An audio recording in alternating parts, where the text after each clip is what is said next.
ജീവിതത്തിൻ്റെ സമസ്ത മേഖലകളെയും നിയന്ത്രിക്കുകയും സ്വാധീനിക്കുകയും എല്ലാം ചെയ്യുന്നതാണ് രാഷ്ട്രീയ പ്രവർത്തനം എന്നത്. ഈ ധാരണയോടെ തൻ്റെ ചുറ്റുപാടുകളെ നിയന്ത്രിക്കുകയും അതിനെ സ്വാധീനിക്കുകയും എല്ലാം ചെയ്യാൻ വേണ്ടി പറ്റാവുന്ന നിലയിലേക്ക് തൻ്റെ രാഷ്ട്രീയ പ്രവർത്തനത്തെ വളരെ സൂക്ഷ്മമായ നിലയിലേക്ക് കൈകാര്യം ചെയ്ത മാർക്സിസ്റ്റ് ദാർശനികനായിരുന്നു സഖാവ് EMS.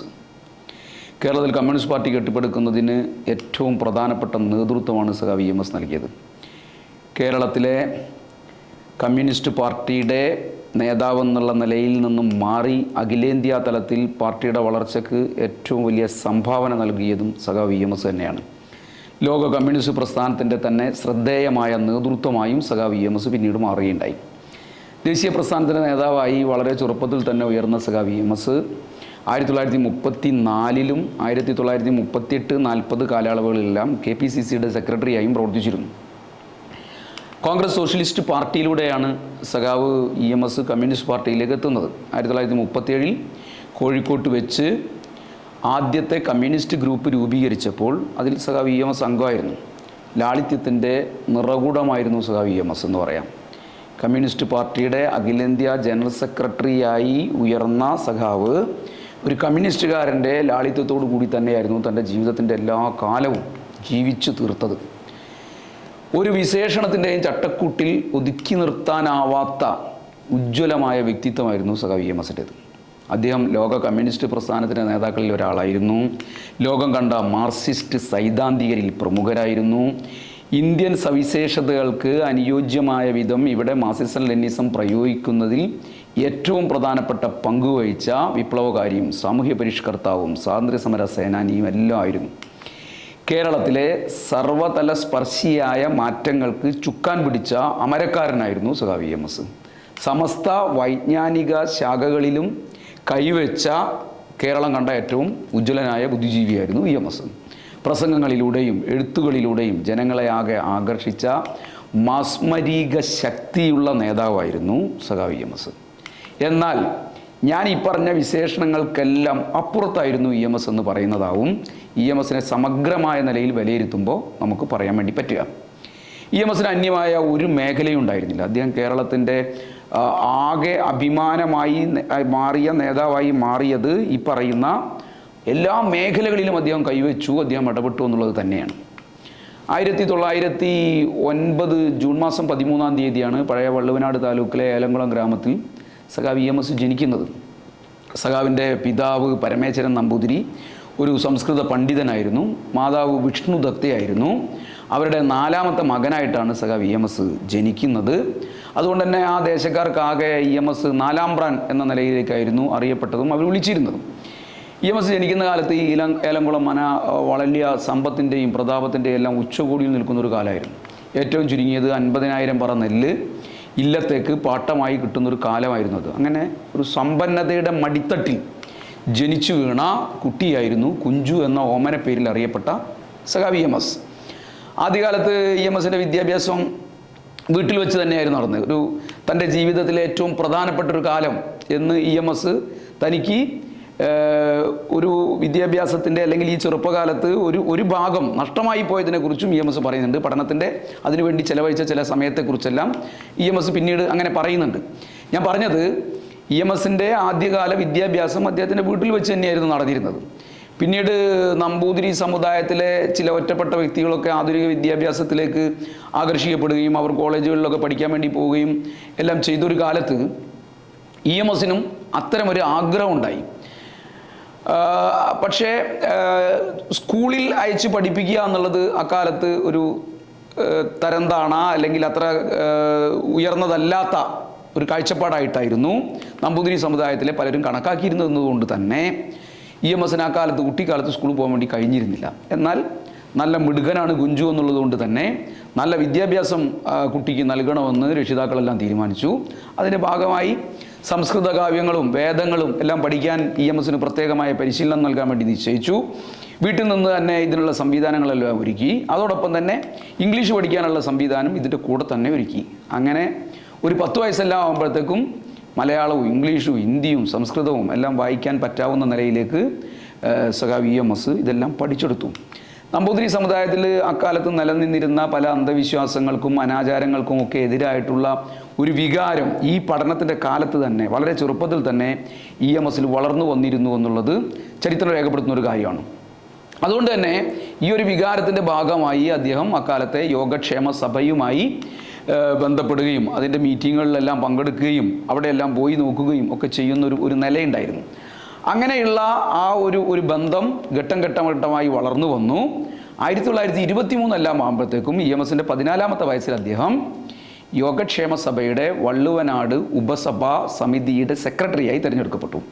അപ്പോൾ അത് പെട്ടെന്നായിരുന്നു. ഒരു 14ാം വയസ്സാകുമ്പോഴത്തേക്ക് തന്നെ തൻ്റെ പ്രദേശത്തെ ഏറ്റവും പ്രധാനപ്പെട്ട ഈ സംഘടനയുടെ സെക്രട്ടറിയായി മാറി എന്നുള്ളത് വലിയ അനുഭവമായിരുന്നുവെന്ന് EMS തൻ്റെ ഒരു ഇന്ത്യൻ കമ്മ്യൂണിസ്റ്റിൻ്റെ ഓർമ്മക്കുറിപ്പ് എന്ന പുസ്തകത്തിനകത്ത് രേഖപ്പെടുത്തി വെക്കുന്നുണ്ട്.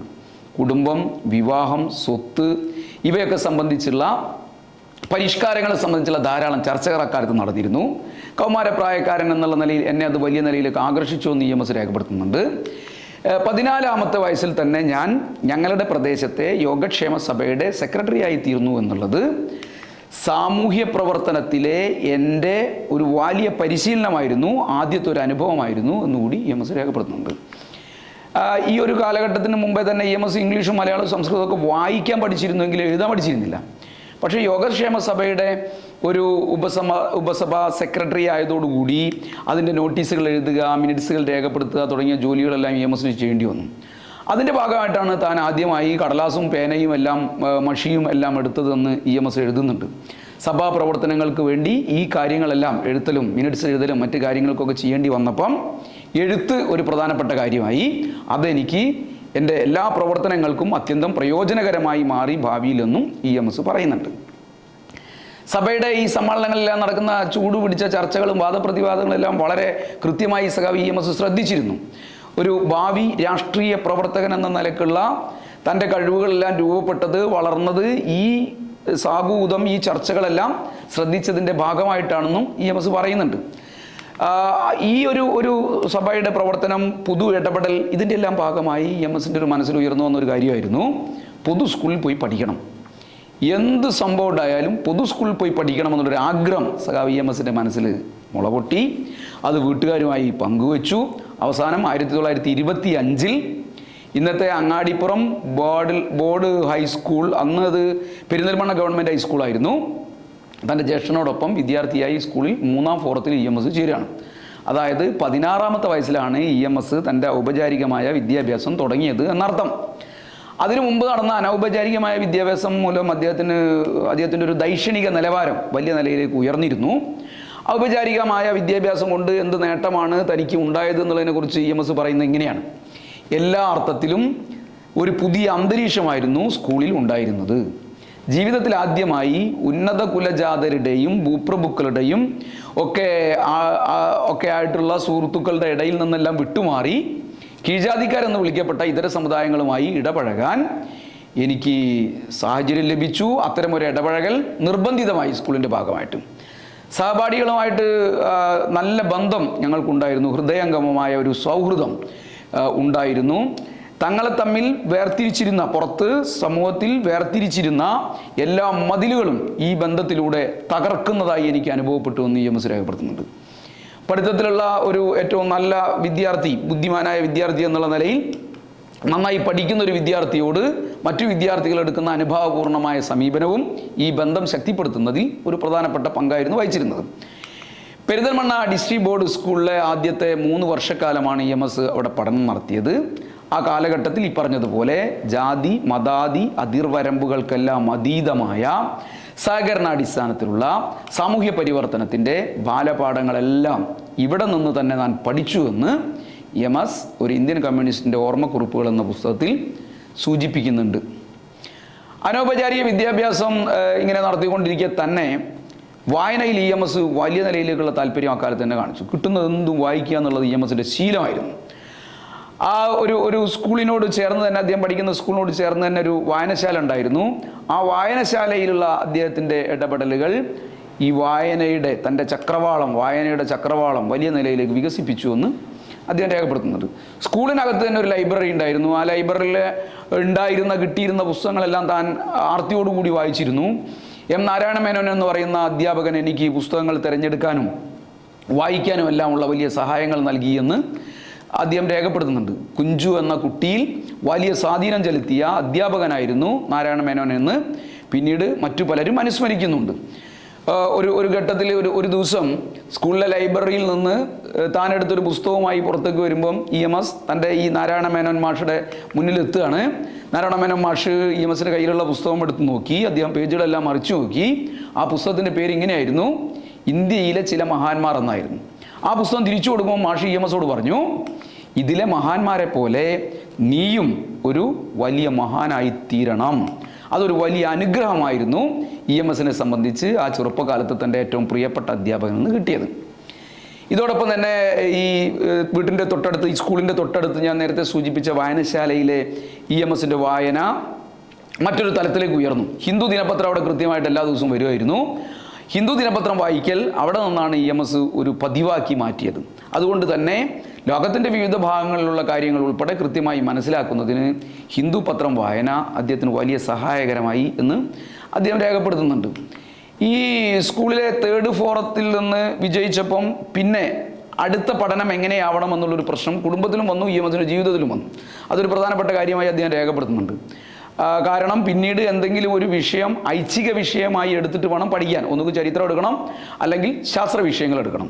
അക്കാലത്ത് ചരിത്രം എന്ന് പറയുന്നത് ഒരു ആഢ്യത്വം കുറഞ്ഞ വിഷയമായിരുന്നുകൊണ്ട് ആഢ്യന്മാരൊന്നും അത് എടുത്തിരുന്നില്ല.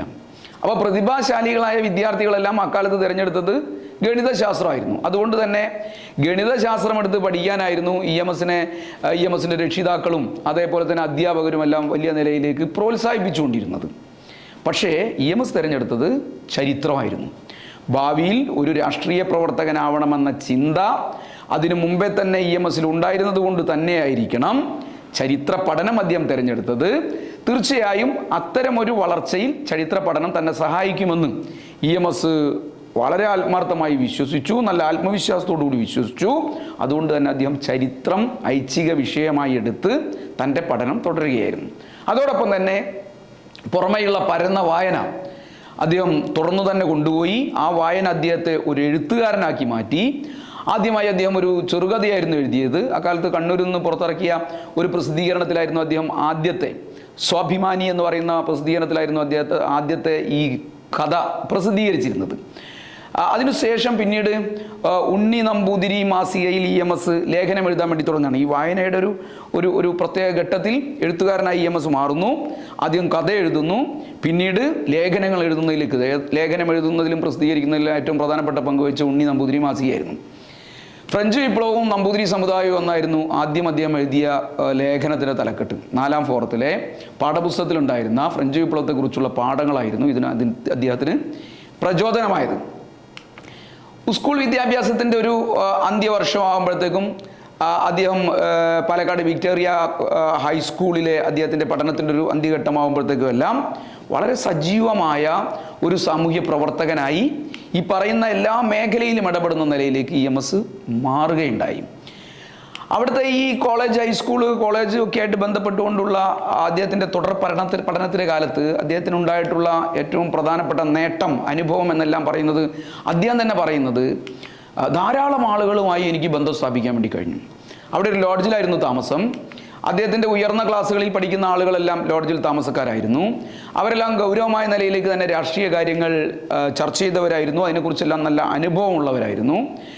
ഇത്തരം കാര്യങ്ങളെല്ലാം ചർച്ച ചെയ്യുന്ന 2-3 വിദ്യാർത്ഥികളോടൊപ്പമായിരുന്നു തനിക്ക് താമസിക്കേണ്ടി വന്നത്. അതുകൊണ്ട് തന്നെ രാഷ്ട്രീയ കാര്യങ്ങളിൽ കൂടുതൽ വിജ്ഞാനം പകർന്നു കിട്ടാൻ വേണ്ടി പറ്റാവുന്ന നിലയിലേക്ക് ഈ കൂട്ടുകെട്ട് എനിക്ക് സഹായകരമായി മാറി എന്ന് EMS രേഖപ്പെടുത്തുന്നുണ്ട്. അതോടൊപ്പം തന്നെ സമകാലിക സംഭവങ്ങളെക്കുറിച്ചുള്ള ചർച്ചകൾ, ഓരോ ദിവസവും പത്രങ്ങളിൽ വരുന്ന വാർത്തകൾ, ഇതെല്ലാം സ്ഥിരമായി ലോഡ്ജിൽ വെച്ച് ചർച്ച ചെയ്യുന്ന ഒരു സാഹചര്യം ഉണ്ടായിരുന്നു. ആ സാഹചര്യങ്ങളെല്ലാം EMSനെ അദ്ദേഹത്തിൻ്റെ മനസ്സിനകത്തുള്ള, അദ്ദേഹത്തിനകത്തുള്ള എഴുത്തുകാരനെയും ചിന്തകനെയും രാഷ്ട്രീയ പ്രവർത്തകനെയും സാമൂഹ്യ പ്രവർത്തനങ്ങളിൽ ഇടപെടുന്ന സാമൂഹ്യ പരിഷ്കർത്താവിനെയെല്ലാം ഘട്ടം ഘട്ടമായി ഇങ്ങനെ വളർത്തിയെടുക്കുകയായിരുന്നു. ഈ ചർച്ചകളുടെയും എല്ലാം പശ്ചാത്തലത്തിൽ തന്നെയാണ് അദ്ദേഹം ധാരാളം ലേഖനങ്ങൾ എഴുതണം എന്നുള്ള നിലയിലേക്ക് ഉറപ്പിച്ചത്. ഒരു ഇംഗ്ലീഷ് ലേഖനം അദ്ദേഹം എഴുതുകയുണ്ടായി. മോറൽ കറേജ് എന്നായിരുന്നു അതിൻ്റെ പേര്. ഡൽഹിയിൽ നിന്ന് പ്രസിദ്ധീകരിക്കുന്ന കുട്ടികളുടെ ഒരു മാസികയിലായിരുന്നു ആ പ്രസിദ്ധീകരണം, ആ ലേഖനം പ്രസിദ്ധീകരിച്ചത്. അപ്പോൾ മലയാളത്തിന് പുറമെ ഇംഗ്ലീഷിൽ അദ്ദേഹം ലേഖനം എഴുതാൻ വേണ്ടി തുടങ്ങി. കേരളത്തിന് പുറത്തേക്ക് അദ്ദേഹം അറിയപ്പെടുന്ന നിലയിലേക്കുള്ള ഒരു എഴുത്തുകാരനായി മാറുന്നതിൻ്റെ തുടക്കമെല്ലാമായിരുന്നു അതുണ്ടായിരുന്നു. കോളേജിൽ അദ്ദേഹം നന്നായി പഠിക്കുന്ന വിദ്യാർത്ഥിയായിരുന്നു. സാധാരണഗതിയിൽ കോളേജിൽ ചേർന്നാൽ അതിൻ്റെ ആദ്യ വർഷം തന്നെ ഈ വിക്ടോറിയ കോളേജിൽ ഹൈസ്കൂളിലെ ഏറ്റവും നല്ല വിദ്യാർത്ഥികൾക്കുള്ള സമ്മാനം എല്ലാം കൊടുക്കും. EMS കോളേജ് ചേർന്ന ആ വർഷം ഏറ്റവും നല്ല വിദ്യാർത്ഥിയായി ഹൈസ്കൂളിലെ ഏറ്റവും നല്ല പഠിതാവിന് ലഭിച്ച അവാർഡ് EMSനായിരുന്നു കിട്ടിയിരുന്നത്. അതായത് ഇപ്പറയുന്ന കാര്യങ്ങളെല്ലാം ചെയ്തുകൊണ്ടിരുന്നപ്പോഴും തൻ്റെ പഠനത്തിന് ഒരു കുറവും EMS വരുത്തിയിരുന്നില്ല എന്നുള്ള അനുഭവമായിരുന്നു. പഠനത്തിലും EMS ഒന്നാമനായിരുന്നു എന്നുള്ളതിൻ്റെ കാര്യം. അന്ന് EMSന് സമ്മാനമായി കിട്ടിയത് അദ്ദേഹം തന്നെ പറയുന്നുണ്ട്, അർത്ഥവത്തായ ഒരു പുസ്തകമായിരുന്നു എനിക്ക് കിട്ടിയത്. അതിങ്ങനെയായിരുന്നു, ലളിത ജീവിതവും ഉയർന്ന ചിന്തയും. തീർച്ചയായും ആ പുസ്തകം തൻ്റെ ഈ ലളിത ജീവിതം രൂപപ്പെടുത്തുന്നതിൽ ഏറ്റവും പ്രധാനപ്പെട്ട പങ്ക് വഹിച്ചു എന്നും EMS രേഖപ്പെടുത്തുന്നുണ്ട്. അതേപോലെ തന്നെ പിന്നീട് പാലക്കാട് നിന്ന് പാസ്സായി കോളേജ് വിദ്യാഭ്യാസത്തിന് വേണ്ടി അദ്ദേഹം തയ്യാറായി. അങ്ങനെ അദ്ദേഹം കോളേജ് വിദ്യാഭ്യാസത്തിന് വേണ്ടി തിരഞ്ഞെടുത്തത് തൃശ്ശൂരായിരുന്നു. 1929 ജൂണിലാണ് തൃശ്ശൂർ സെൻറ് തോമസ് കോളേജിൽ ഇൻ്റർമീഡിയറ്റിന് സഖാവ് EMS ചേരുന്നത്. പ്രാചീന ചരിത്രം, ഇന്ത്യ ചരിത്രം, തർക്കശാസ്ത്രം ഇവയെല്ലാം ഐച്ഛികമായ വിഷയമായി EMS തിരഞ്ഞെടുത്തു. അവിടെ പഠിച്ചുകൊണ്ടിരിക്കുകയാണ് സാമൂഹ്യ പരിഷ്കരണ പ്രസ്ഥാനത്തിൽ ഏറ്റവും സജീവമായി, കുറേ കൂടി സജീവമായ നിലയിലേക്ക് EMS ഇടപെടുന്നത്. അതോടൊപ്പം തന്നെ ദേശീയ പ്രസ്ഥാനത്തെക്കുറിച്ച് ശ്രദ്ധിക്കാനും അതിൻ്റെ പരിപാടികളിലൊക്കെ പങ്കെടുക്കാനും അദ്ദേഹം തുടങ്ങി. ഇങ്ങനെ പഠനത്തിൻ്റെ കാര്യത്തിൽ, ഞാൻ ആവർത്തിക്കുന്നത്, പഠനത്തിൻ്റെ കാര്യത്തിൽ ഒരു വീഴ്ചയും വരുത്താതെ EMS തൻ്റെ ഈ പ്രവർത്തനങ്ങളെല്ലാം ഏറ്റവും സജീവമായ നിലയിലേക്ക് നടത്തി. അതെങ്ങനെയാണ് തനിക്ക് കഴിഞ്ഞതെന്ന് EMSനെ രേഖപ്പെടുത്തുന്നുണ്ട്.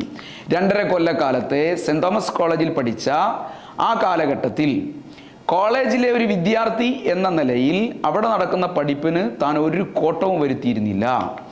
എല്ലാ നിലയിലും പൊതുപ്രവർത്തനങ്ങൾ നടത്തിക്കൊണ്ടിരിക്കുന്നതോടൊപ്പം തന്നെ ഞാൻ ക്ലാസ്സിൽ മുടങ്ങാതെ ഹാജരായി. കോളേജിൽ എത്തുന്നതിനുള്ള സമയം, അവിടുന്ന് പോരുന്നതിനുള്ള സമയം, ഇതിലൊന്നും ഒരു വൈക്കവും മാറ്റവും വരുത്താതെ കൃത്യമായ നിലയിലേക്ക് ഞാൻ ക്രമപ്പെടുത്തി. പാഠങ്ങൾ ശ്രദ്ധിച്ച് നോട്ട് എഴുതി. എല്ലാ ദിവസവും തലേ ദിവസത്തെ കഴിഞ്ഞതും പിറ്റേന്ന് വരാൻ വേണ്ടി പോകുന്നതുമായ എല്ലാ പാഠഭാഗങ്ങളും വായിച്ച് കൃത്യതപ്പെടുത്തി. ആഴ്ച തോറും ഈ പാഠങ്ങളെല്ലാം വീണ്ടും ഞാൻ രണ്ടാമത് വായിക്കുകയും ഉറപ്പിക്കുകയും ചെയ്തു. ഇങ്ങനെ എല്ലാ കാര്യങ്ങളും താൻ കൃത്യമായി ചെയ്തു എന്നുള്ളത് കൊണ്ട് തന്നെ EMSനെ സംബന്ധിച്ച് പഠനം വളരെ കൃത്യമായ നിലയിലേക്ക് മുന്നോട്ട് പോയി. അതോടൊപ്പം തന്നെ പൊതുപ്രവർത്തകൻ എന്ന നിലയിൽ ബാക്കി സമയവും ചിട്ടയായി ഉപയോഗപ്പെടുത്താൻ വേണ്ടി കഴിഞ്ഞു എന്നുള്ളതാണ് EMS രേഖപ്പെടുത്തുന്നത്. ഇതുകൊണ്ട് തന്നെ കോളേജിലെ ഏറ്റവും നല്ല വിദ്യാർത്ഥിയായി അധ്യാപകർക്കിടയിലും വിദ്യാർത്ഥി സമൂഹത്തിനിടയിലും EMSന് വലിയ അംഗീകാരമായിരുന്നു. പരീക്ഷകളെല്ലാം വരുമ്പോൾ ഏറ്റവും ഒന്നാമതായി EMS എല്ലാ ഘട്ടത്തിലും മാറി.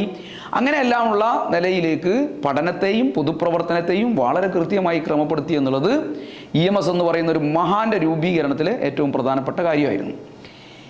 ഈ കോളേജ് വിദ്യാഭ്യാസത്തിൻ്റെ കാലത്ത് തന്നെയാണ് EMS ഒരു പത്രപ്രവർത്തകനായി മാറുന്നത്. EMS വലിയ നിലയിലേക്ക് പത്രപ്രവർത്തകനായി മാറിയ മഹാനാണ്. അതിൻ്റെ ഒരു തുടക്കം എന്നുള്ള നിലയിൽ ഈ ചെറുപ്പകാലത്ത് കോളേജ് വിദ്യാഭ്യാസത്തിൻ്റെ കാലത്ത് തന്നെ രൂപപ്പെടുകയാണ്. സെൻറ് തോമസ് കോളേജിൽ അദ്ദേഹം ചേർന്ന ആ മാസം തന്നെയാണ് അതുവരെ മാസികയായി പ്രസിദ്ധീകരിച്ചിരുന്ന ഉണ്ണി നമ്പൂതിരി വാരികയായി പുറത്തു വരാൻ വേണ്ടി തുടങ്ങിയത്. അതിൻ്റെ പ്രധാനപ്പെട്ട നടത്തിപ്പുകാരൻ ആ കാലത്തൊരു ഉജ്ജ്വലനായ വിപ്ലവകാരിയായിരുന്ന KN കുട്ടൻ നമ്പൂതിരിപ്പാടായിരുന്നു. അദ്ദേഹമായിരുന്നു അതിൻ്റെ പത്രാധിപർ. എന്നാൽ അതിൻ്റെ ഒരു യഥാർത്ഥ നടത്തിപ്പുകാരൻ ശരിക്കും VT ഭട്ടതിരിപ്പാടായിരുന്നു. ഇതിൻ്റെ ഈ ഉണ്ണി നമ്പൂതിരിയുടെ വാരികയുടെ ഉപപത്രാധിപരായി സഖാവ് EMS അക്കാലത്ത് തന്നെ നിശ്ചയിക്കപ്പെടുകയാണ്. അതോടുകൂടിയാണ് തൻ്റെ പത്രപ്രവർത്തക ജീവിതം ആരംഭിക്കുന്നത് എന്ന് അദ്ദേഹം എഴുതിയിട്ടുണ്ട്, അദ്ദേഹം ഓർമ്മിക്കുന്നുണ്ട്. ഉണ്ണി നമ്പൂതിരിയിൽ പത്രപ്രവർത്തകൻ എന്ന നിലയിലുള്ള സകല ജോലികളും അദ്ദേഹം ചെയ്തിരുന്നു. ഉണ്ണി നമ്പൂതിരിക്ക് വേണ്ടി EMS റിപ്പോർട്ടുകൾ തയ്യാറാക്കി. VT ഭട്ടതിരിപ്പാടിൻ്റെ അടുക്കളയിൽ നിന്ന് ആ രംഗത്തേക്ക് എന്ന നാടകം ആദ്യമായി അവതരിപ്പിച്ചത് ഇടക്കുനി സമ്മേളനത്തിലായിരുന്നു. ഇടക്കുനി ഇല്ലത്ത് നടന്ന സമ്മേളനത്തിലായിരുന്നു. ആ സമ്മേളനത്തിൻ്റെ ഏറ്റവും പ്രധാനപ്പെട്ട വാർത്തകളും അതിൻ്റെ പരിപാടികളുമെല്ലാം സമഗ്രമായ നിലയിലേക്ക് ഉണ്ണി നമ്പൂതിരിക്ക് വേണ്ടി റിപ്പോർട്ട് ചെയ്തത് ഈ ചെറുപ്പകാലത്ത് തന്നെ EMS ആയിരുന്നു. ഗുരുവായൂർ സത്യാഗ്രഹത്തെക്കുറിച്ചുള്ള റിപ്പോർട്ടുകളും EMS തന്നെയായിരുന്നു ഉണ്ണി നമ്പൂതിരിക്ക് വേണ്ടി ചെയ്തത്. ചിലപ്പോൾ അദ്ദേഹം ലേഖനങ്ങൾ എഴുതി, ചിലപ്പോൾ നിരൂപണം എഴുതി, ദേശീയവും സാർവദേശീയവുമായ വാർത്തകളുടെ വിശകലനം അദ്ദേഹം തയ്യാറാക്കി. പത്രാധിപരായിരുന്ന കുട്ടൻ നമ്പൂതിരിപ്പാടിൻ്റെ എഡിറ്റോറിയൽ കിട്ടാൻ വൈകിയാൽ എഡിറ്റോറിയൽ എഴുതുന്ന നിലയിലേക്കുള്ള ഉത്തരവാദിത്വവും സഖാവ് EMS വഹിച്ചു. അങ്ങനെ സമസ്ത മേഖലകളിലും ഉണ്ണി നമ്പൂതിരിയുമായി ബന്ധപ്പെട്ട സമസ്ത മേഖലകളും സഖാവ് EMS കൈകാര്യം ചെയ്തു എന്നുള്ളതാണ് ഒരു പത്രപ്രവർത്തകനായി സഖാവ് EMS രൂപപ്പെടുന്ന ആ കാലത്തുണ്ടായ EMSന്റെ ഏറ്റവും പ്രധാനപ്പെട്ട അനുഭവം, ഉണ്ണി നമ്പൂതിരി നൽകിയ അനുഭവം എന്ന് പറയുന്നത്. EMSന്റെ പൊതുപ്രവർത്തനം അദ്ദേഹത്തിൻ്റെ പഠിത്തത്തെ പ്രതികൂലമായി ബാധിക്കുമെന്ന് അദ്ദേഹത്തിൻ്റെ സുഹൃത്തുക്കളും രക്ഷിതാക്കളൊക്കെ പിന്നീടും ആശങ്കപ്പെട്ടിരുന്നു, പല ഘട്ടങ്ങളിലും പോലെ തന്നെ ആശങ്കപ്പെട്ടിരുന്നു. പക്ഷേ ഈ പ്രവർത്തനങ്ങളെല്ലാം നടക്കുമ്പോഴും EMS നന്നായി പഠിച്ചു. ആവർത്തിക്കുകയാണ്. EMS പലപ്പോഴും അതിനെക്കുറിച്ച് വളരെ ഗൗരവമായി തന്നെ ഓർമ്മപ്പെടുത്തുന്നതുകൊണ്ടാണ് വീണ്ടും വീണ്ടും ഈ കാര്യം ആവർത്തിച്ച് പറയുന്നത്. ഉണ്ണി നമ്പൂതിരിയെ സഹായിക്കുന്ന പ്രവർത്തനങ്ങൾ അദ്ദേഹം ഒരു ഭാഗത്ത് ശക്തിപ്പെടുത്തി തന്നെ കൊണ്ടുപോയി. അതോടൊപ്പം തന്നെ ആ വർഷത്തെ ചരിത്രത്തിൽ ഫസ്റ്റ് ക്ലാസ് നേടുന്ന അത്യപൂർവമായ വിദ്യാർത്ഥികളിൽ ഒരാളായി അദ്ദേഹം കോളേജിൽ, സെൻറ് തോമസ് കോളേജിൽ മാറി. അതോടൊപ്പം തന്നെ അദ്ദേഹം ഒരു ഗ്രന്ഥകർത്താവ് കൂടിയായി മാറുന്ന നിലയിലേക്ക് പിന്നീട് മാറുകയാണ്. ഈ പറഞ്ഞ പ്രവർത്തനങ്ങളുടെ എല്ലാം അനുഭവം അദ്ദേഹത്തെ ഒരു ഗ്രന്ഥകർത്താവാക്കി മാറ്റിയൊരു കാലമായിരുന്നു ഈ കാലം എന്ന് പറയുന്നത്. ആദ്യം അദ്ദേഹം എഴുതിയ പുസ്തകം ജവഹർലാൽ നെഹ്റുവിനെ കുറിച്ചാണ്. ജവഹർലാൽ നെഹ്റു എന്ന് തന്നെയായിരുന്നു അതിൻ്റെ പേര്. 1931 ഉണ്ണി നമ്പൂതിരി ഗ്രന്ഥാവലിയിലെ 6ാമത്തെ പുസ്തകമായി ജവഹർലാൽ നെഹ്റു പുറത്തു വന്നു, പ്രസിദ്ധീകരിക്കപ്പെട്ടു. അക്കാലത്ത് രാജ്യമെമ്പാടുമുള്ള യുവാക്കളുടെ ഒരു ഹരമായിരുന്നു ജവഹർലാൽ നെഹ്റു. ലാഹോർ സമ്മേളനത്തിൽ കോൺഗ്രസിൻ്റെ അധ്യക്ഷനായി അദ്ദേഹം തിരഞ്ഞെടുക്കപ്പെട്ടു. ആ നിലയിൽ തന്നെ അക്കാലത്ത് വലിയ നിലയിലേക്കുള്ള ആരാധകർ ഇന്ത്യയിലാകെ നെഹ്റുവിനുണ്ടായിരുന്നു. അങ്ങനെ ഒരു ആരാധകനായിരുന്നു EMSും. പിന്നീട് നെഹ്റു EMSന്റെ ഏറ്റവും പ്രധാനപ്പെട്ട രാഷ്ട്രീയ എതിരാളിയായി മാറുന്നുണ്ട് എന്നുള്ളതാണ് യാഥാർത്ഥ്യം. അങ്ങനെ രാഷ്ട്രീയ എതിരാളിയായി മാറിയ നെഹ്റുവിനെ വിലയിരുത്തിക്കൊണ്ട് 58 വർഷത്തിന് ശേഷം EMS മറ്റൊരു പുസ്തകം എഴുതുന്നുണ്ട്. നെഹ്റു ഐഡിയോളജി ആൻഡ് പ്രാക്ടീസ് എന്നായിരുന്നു ആ പുസ്തകത്തിൻ്റെ പേര്. 2.5 വർഷത്തെ ഈ കോളേജിലെ പഠനം എല്ലാം ആകുമ്പോഴത്തേക്കും EMSൽ ഒരു ദേശീയ സ്വാതന്ത്ര്യ സമര പോരാളി ശക്തിപ്പെട്ടു വന്നു. അതിങ്ങനെ അടക്കി നിർത്തുകയായിരുന്നു കോളേജ് വിദ്യാഭ്യാസത്തിൻ്റെ കാലത്ത്. എന്നാൽ അത് അടക്കി നിർത്താൻ വേണ്ടി പറ്റാത്ത നിലയിലേക്ക് അത് പുറത്തേക്ക് വന്നു. അതോടുകൂടി തന്നെ EMS ഒരു കടുത്ത തീരുമാനമെടുത്തു. കോളേജിനോട് വിട പറയുക എന്നുള്ളതായിരുന്നു ആ തീരുമാനം. ആ തീരുമാനത്തിലൂടെയാണ് EMS എന്ന ഒരു ദേശീയ നേതാവ് വളർന്നു വരുന്നത്. ഔപചാരിക വിദ്യാഭ്യാസം തുടങ്ങുന്നതിന് മുമ്പേ തന്നെ രാഷ്ട്രീയത്തിൽ താല്പര്യമുണ്ടായിരുന്ന EMSന്റെ ഈ ഒരു രാഷ്ട്രീയ താല്പര്യം ഇങ്ങനെ പടിപടിയായി വർദ്ധിച്ചു വരികയായിരുന്നു. അത് കോളേജ് വിദ്യാഭ്യാസത്തിൻ്റെ കാലമെല്ലാം ആകുമ്പോഴത്തേക്കും ഏറ്റവും ഉയർന്ന നിലയിലേക്ക് എത്തി എന്നുള്ളതാണ് ഈ ഒരു ജീവിതകാലത്തെ EMSന്റെ അനുഭവം എന്ന് പറയുന്നത്. കോളേജിൽ നിന്ന് കോളേജ് വിട്ടു പോരാൻ വേണ്ടി തീരുമാനിക്കുന്ന ഒരു സാഹചര്യം എന്ന് പറയുന്നത് ദേശീയ രാഷ്ട്രീയം വലിയ ചൂട് പിടിച്ചുകൊണ്ടിരിക്കുന്ന ഒരു സാഹചര്യമായിരുന്നു 1927 ഉണ്ടായിരുന്നത്. ആ ഘട്ടത്തിലാണ് കോൺഗ്രസിൻ്റെ ഒരു സമ്മേളനം കൽക്കത്തയിൽ വെച്ച് നടക്കുന്നത്. ക്രിസ്തുമസ് അവധിക്കാലത്ത് ഇന്ത്യൻ നാഷണൽ കോൺഗ്രസിൻ്റെ കൽക്കത്തയിലല്ല മദിരാശിയിൽ വെച്ച് ദേശീയ സമ്മേളനം നടക്കുകയാണ്.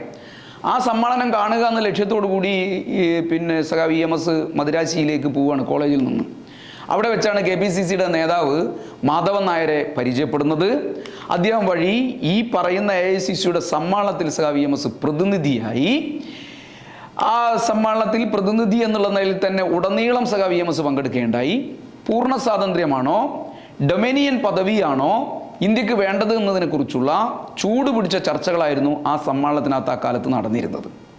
സമ്മേളനത്തിൻ്റെ അനുഭവങ്ങളെക്കുറിച്ച് അക്കാലത്ത് തന്നെ EMS വളരെ വിശദമായി എഴുതിയിട്ടുണ്ട്.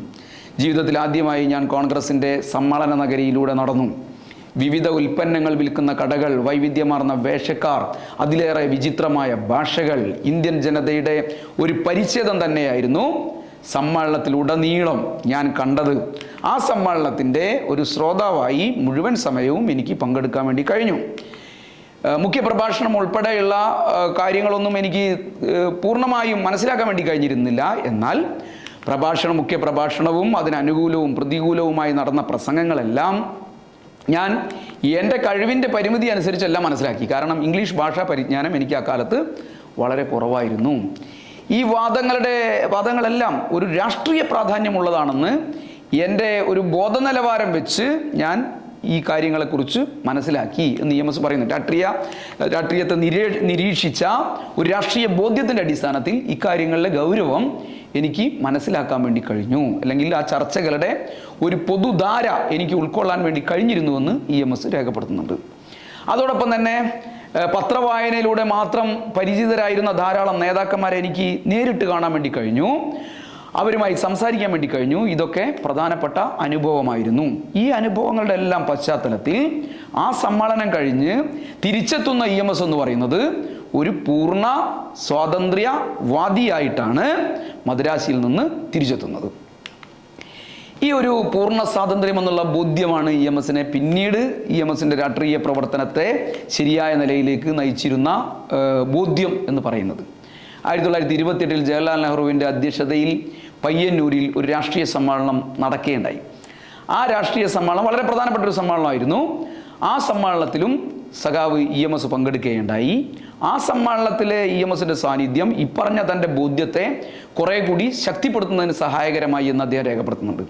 നെഹ്റുവിൻ്റെ പ്രസംഗം എനിക്ക് വേണ്ടത്ര മനസ്സിലൊന്നും ആയിട്ടില്ലെങ്കിലും പ്രതിനിധി സമ്മേളനത്തിൽ നടന്ന പ്രസംഗങ്ങളെല്ലാം ഞാൻ താല്പര്യപൂർവ്വം കേട്ടു. അതേപോലെ തന്നെ പ്രക്ഷുബ്ധമായ അത്തരമൊരു രാഷ്ട്രീയ അവസ്ഥയുടെ പ്രാധാന്യം, അതിൻ്റെ ഒരു കരുത്ത് എനിക്ക് എൻ്റെ മനസ്സിലേക്ക് പകർന്നു കിട്ടി.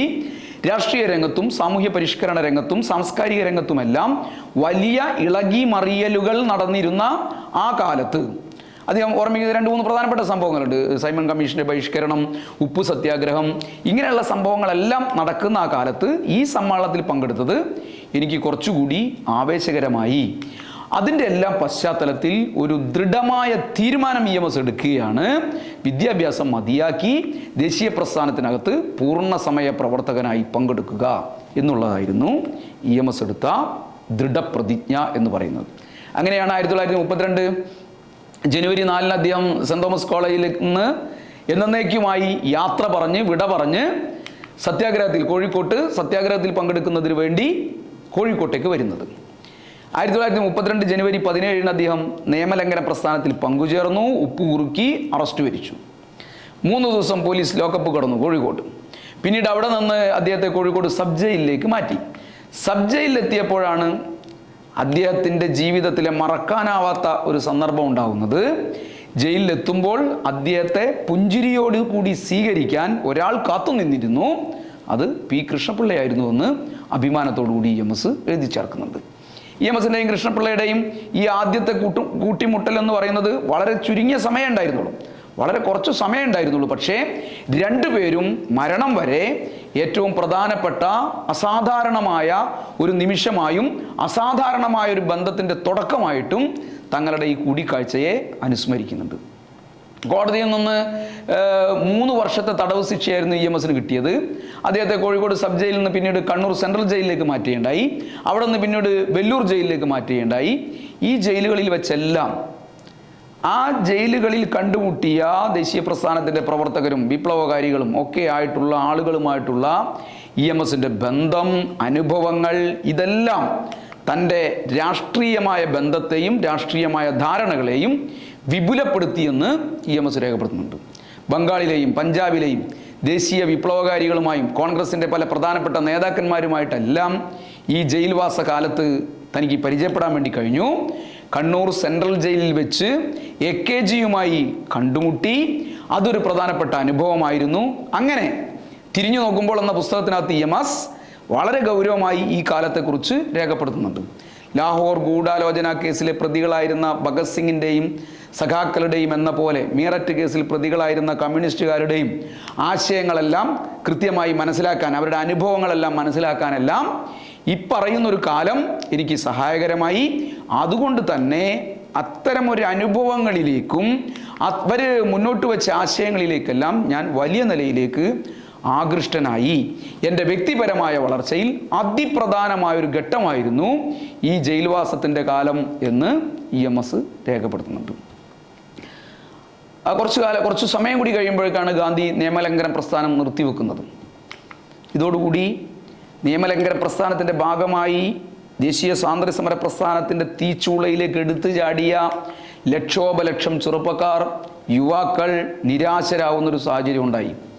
ഗാന്ധിയൻ ആശയങ്ങളിലും സമരപഥങ്ങളിലുമെല്ലാം അവർക്കുള്ള വിശ്വാസം ഇങ്ങനെ നഷ്ടപ്പെടാൻ തുടങ്ങിയ ഒരു കാലമായിരുന്നു ഈ പറയുന്ന ദേശീയ പ്രസ്ഥാനത്തിൻ്റെ നിയമലംഘന പ്രസ്ഥാനം നിർത്തിവെച്ച ഒരു കാലമെന്ന് പറയുന്നത്.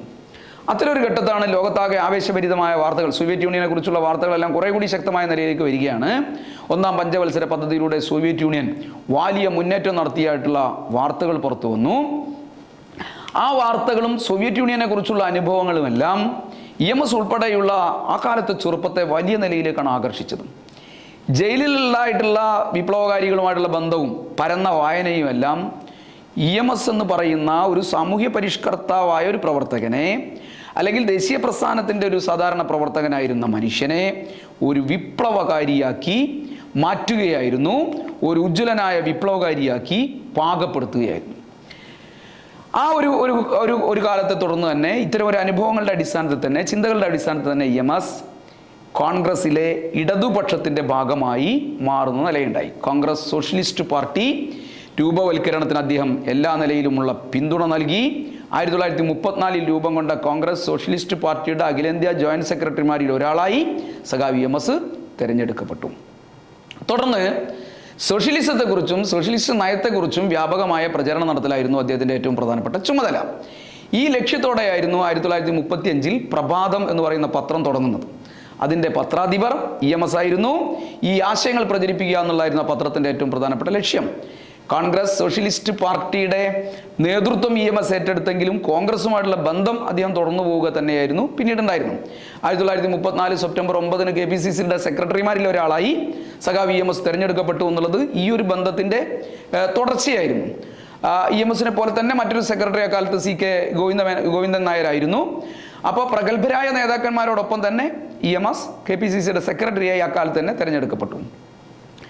പുതിയ KPCC EMS സെക്രട്ടറി ആയിരുന്ന ആ KPCCയിൽ മഹാഭൂരിപക്ഷവും ഇടതുപക്ഷ സോഷ്യലിസ്റ്റ് ആശയമുള്ളവരായിരുന്നു. കോൺഗ്രസ് തന്നെയായിരുന്നു, പക്ഷേ ഇത്തരം വീക്ഷണങ്ങളിലെല്ലാം ആകർഷണമുള്ളവരായിരുന്നു എന്ന് EMS രേഖപ്പെടുത്തുന്നത്. കോൺഗ്രസ് സോഷ്യലിസ്റ്റ് പാർട്ടിയുടെ യോഗങ്ങളിൽ പങ്കെടുക്കാൻ EMS വളരെ താല്പര്യത്തോടു കൂടി തന്നെ പലപ്പോഴും കേരളത്തിന് പുറത്തേക്ക് പോകും. കാരണം അവിടെ നിന്ന് ഈ കോൺഗ്രസ് സോഷ്യലിസ്റ്റ് പാർട്ടിക്കകത്തുള്ള കമ്മ്യൂണിസ്റ്റുകാരുമായി പരിചയപ്പെടാനും സംസാരിക്കാനും ഒക്കെയുള്ള അവസരമായിട്ട് കൂടി EMS അതിനെ കണ്ടിരുന്നു. ആ നിലയിലേക്ക് ദേശീയ അടിസ്ഥാനത്തിൽ തന്നെ ഒരു കമ്മ്യൂണിസ്റ്റ് ബന്ധം സ്ഥാപിച്ചെടുക്കാൻ ഇത്തരം ഒരു പ്രവർത്തനം EMSന് സഹായകരമായി. 1935 ഒക്ടോബറിൽ മദ്രാശിയിൽ വെച്ച് EMSും കൃഷ്ണപിള്ളയും കൂടി സഖാവ് സുന്ദരയ്യയെ പോയി കാണുകയാണ്. കമ്മ്യൂണിസ്റ്റ് പാർട്ടിയുടെ അക്കാലത്തെ ഏറ്റവും ഉജ്ജ്വലനായ നേതാവായിരുന്നു സഖാവ് സുന്ദരയ്യ. ദീർഘനേരം അവർ തമ്മിൽ ആശയവിനിമയം നടത്തി. അതിനെ തുടർന്ന് അവർ നടത്തിയ സംഭാഷണങ്ങളുടെ ഒരു തുടർച്ചയായിട്ടാണ് സഖാവ് സുന്ദരയ്യ കേരളം സന്ദർശിക്കാൻ വേണ്ടി തീരുമാനിക്കുന്നത്. അദ്ദേഹം കേരളത്തിൽ വരികയും നിരവധി സോഷ്യലിസ്റ്റുകാരുമായി ചർച്ച നടത്തുകയും വിശദീകരണങ്ങൾ നടത്തുകയും എല്ലാം ചെയ്തു. ഇതെല്ലാം കഴിഞ്ഞ് കുറച്ച് കഴിയുന്നതിന് മുമ്പാണ് സഖാവ് സുന്ദരയ്യ കമ്മ്യൂണിസ്റ്റ് പാർട്ടിയുടെ മറ്റൊരു കേന്ദ്ര കമ്മിറ്റി അംഗമായ സഖാവ് SV ഗാട്ടയോടൊപ്പം EMSൻ്റെ പുളിങ്കാവിലുള്ള വീട്ടിൽ ചെന്ന് അദ്ദേഹത്തെ കാണുകയും അദ്ദേഹത്തിന് കമ്മ്യൂണിസ്റ്റ് പാർട്ടിയിൽ അംഗത്വം കൊടുക്കുകയും ചെയ്തത്. ഇതിനെ തുടർന്നാണ് 1936 സഖാവ് EMS കമ്മ്യൂണിസ്റ്റ് പാർട്ടിയിൽ അംഗമാവുകയും പിന്നീട് ഒരു വർഷം കൂടി കഴിഞ്ഞതിന് ശേഷം കേരളത്തിൽ ആദ്യത്തെ കമ്മ്യൂണിസ്റ്റ് പാർട്ടി ഗ്രൂപ്പ് രൂപീകരിക്കുകയും ചെയ്യുന്നതിന് നേതൃത്വം കൊടുത്തത്. 1937 കോഴിക്കോട്ട് വെച്ച് കമ്മ്യൂണിസ്റ്റ് പാർട്ടിയുടെ ഗ്രൂപ്പ് രൂപീകരിക്കുന്ന ആദ്യത്തെ യോഗത്തിൽ 4 സഖാക്കളായിരുന്നു പങ്കെടുത്തിരുന്നത്. 1 കൃഷ്ണപിള്ളയായിരുന്നു, 2 EMS ആയിരുന്നു, 3 K ദാമോദരനായിരുന്നു, 4 NC ശേഖരായിരുന്നു. ഇവർ സോഷ്യലിസ്റ്റുകാർക്കിടയിൽ ഇവരുടെ ഏറ്റവും പ്രധാനപ്പെട്ട അക്കാലത്ത് അവർ ഏറ്റെടുത്ത ദൗത്യം എന്ന് പറയുന്നത് കോൺഗ്രസ് സോഷ്യലിസ്റ്റുകൾക്കിടയിൽ കമ്മ്യൂണിസ്റ്റ് ആശയഗതി പ്രചരിപ്പിക്കുക എന്നുള്ളതായിരുന്നു. അത് നല്ല നിലയിലേക്ക് അവർക്ക് പ്രചരിപ്പിക്കാൻ വേണ്ടി കഴിഞ്ഞു. ആ കാലത്ത് കേരളത്തിൽ ഏകദേശം ഒരു 1.5 കോടിയോളം ജനങ്ങളാണ് ഉണ്ടായിരുന്നത്. കമ്മ്യൂണിസ്റ്റ് പാർട്ടി മെമ്പർമാർ 4 ആയിരുന്നു എന്നുള്ളതാണ് എൻ്റെ അനുഭവം. ആ 4 പേരാണ് ഈ പറയുന്ന നിലയിലേക്ക് കമ്മ്യൂണിസ്റ്റ് ആശയങ്ങൾ പ്രചരിപ്പിക്കുന്നതിന് വേണ്ടി അക്കാലത്ത് നേതൃത്വം കൊടുത്തത്. രണ്ടാം ലോക മഹായുദ്ധം ആരംഭിക്കുന്ന ഒരു ഘട്ടം കൂടി, രണ്ടാം ലോക മഹായുദ്ധം ആരംഭിച്ച് അത് കഴിഞ്ഞ് ലോക രാഷ്ട്രീയ സാഹചര്യങ്ങളെല്ലാം വലിയ മാറ്റങ്ങളുണ്ടായി. ആ മാറ്റങ്ങളെക്കുറിച്ചും എല്ലാം ഈ പറഞ്ഞ കമ്മ്യൂണിസ്റ്റുകാരുടെ പ്രചരണത്തിൻ്റെ ഏറ്റവും അടിസ്ഥാനം ഈ EMSും അതേപോലെ തന്നെ കൃഷ്ണപിള്ളയും K ദാമോദരനും NC ശേഖരും എല്ലാം കൂടി രൂപപ്പെടുത്തിയ അന്നത്തെ കമ്മ്യൂണിസ്റ്റ് ഗ്രൂപ്പിൻ്റെ പ്രചരണമായിരുന്നു. 1939 ഡിസംബറിൽ എല്ലാം ആകുമ്പോഴത്തേക്കും ഈ ഒരു പ്രചരണം അതിൻ്റെ ഒരു മൂർധന്യത്തിലെത്തി. കോൺഗ്രസ് സോഷ്യലിസ്റ്റ് പാർട്ടിയുടെ ഒരു സമ്മേളനം കണ്ണൂരിലെ പിണറായി പാറപ്പുറത്ത് ചേർന്നു. സഖാവ് KP ഗോപാലൻ്റെ അധ്യക്ഷതയിൽ ചേർന്ന ആ സമ്മേളനം, അതിൽ 80-ത്തിലധികം സഖാക്കൾ പങ്കെടുത്തു എന്നാണ് ചരിത്രം രേഖപ്പെടുത്തിയിട്ടുള്ളത്. ആ സമ്മേളനം കോൺഗ്രസ് സോഷ്യലിസ്റ്റ് പാർട്ടിയെ ഒന്നടങ്കം ഇന്ത്യൻ കമ്മ്യൂണിസ്റ്റ് പാർട്ടിയിൽ ലയിപ്പിക്കാൻ വേണ്ടി തീരുമാനിച്ചു. കോൺഗ്രസ് സോഷ്യലിസ്റ്റ് പാർട്ടിയിലും കമ്മ്യൂണിസ്റ്റ് പാർട്ടിയിലും പ്രവർത്തിക്കുമ്പോഴും കമ്മ്യൂണിസ്റ്റായി മാറിയതിനു ശേഷമെല്ലാം കോൺഗ്രസിനകത്ത് പ്രവർത്തിച്ചുകൊണ്ട് EMS ഉണ്ടാക്കിയ ഒരു സ്വാധീനം കമ്മ്യൂണിസ്റ്റ് പാർട്ടി ഗ്രൂപ്പ് രൂപീകരിക്കപ്പെട്ടതിന് ശേഷം അതിൻ്റെ ഒരു പ്രധാനപ്പെട്ട ലക്ഷ്യമായി ഈ പറഞ്ഞ പ്രവർത്തനങ്ങൾ നടത്തിയതിൻ്റെ എല്ലാം ഭാഗമായി ഒരു പാർട്ടിയെ പൂർണ്ണമായും കമ്മ്യൂണിസ്റ്റ് പാർട്ടിയാക്കി മാറ്റാൻ അക്കാലത്തെ ഏറ്റവും അതിന് നേതൃത്വം നൽകിയ ഏറ്റവും പ്രമുഖരായ നേതാക്കന്മാരിൽ ഒന്നാമനായിരുന്നു EMS എന്ന് ചരിത്രം രേഖപ്പെടുത്തുന്നു.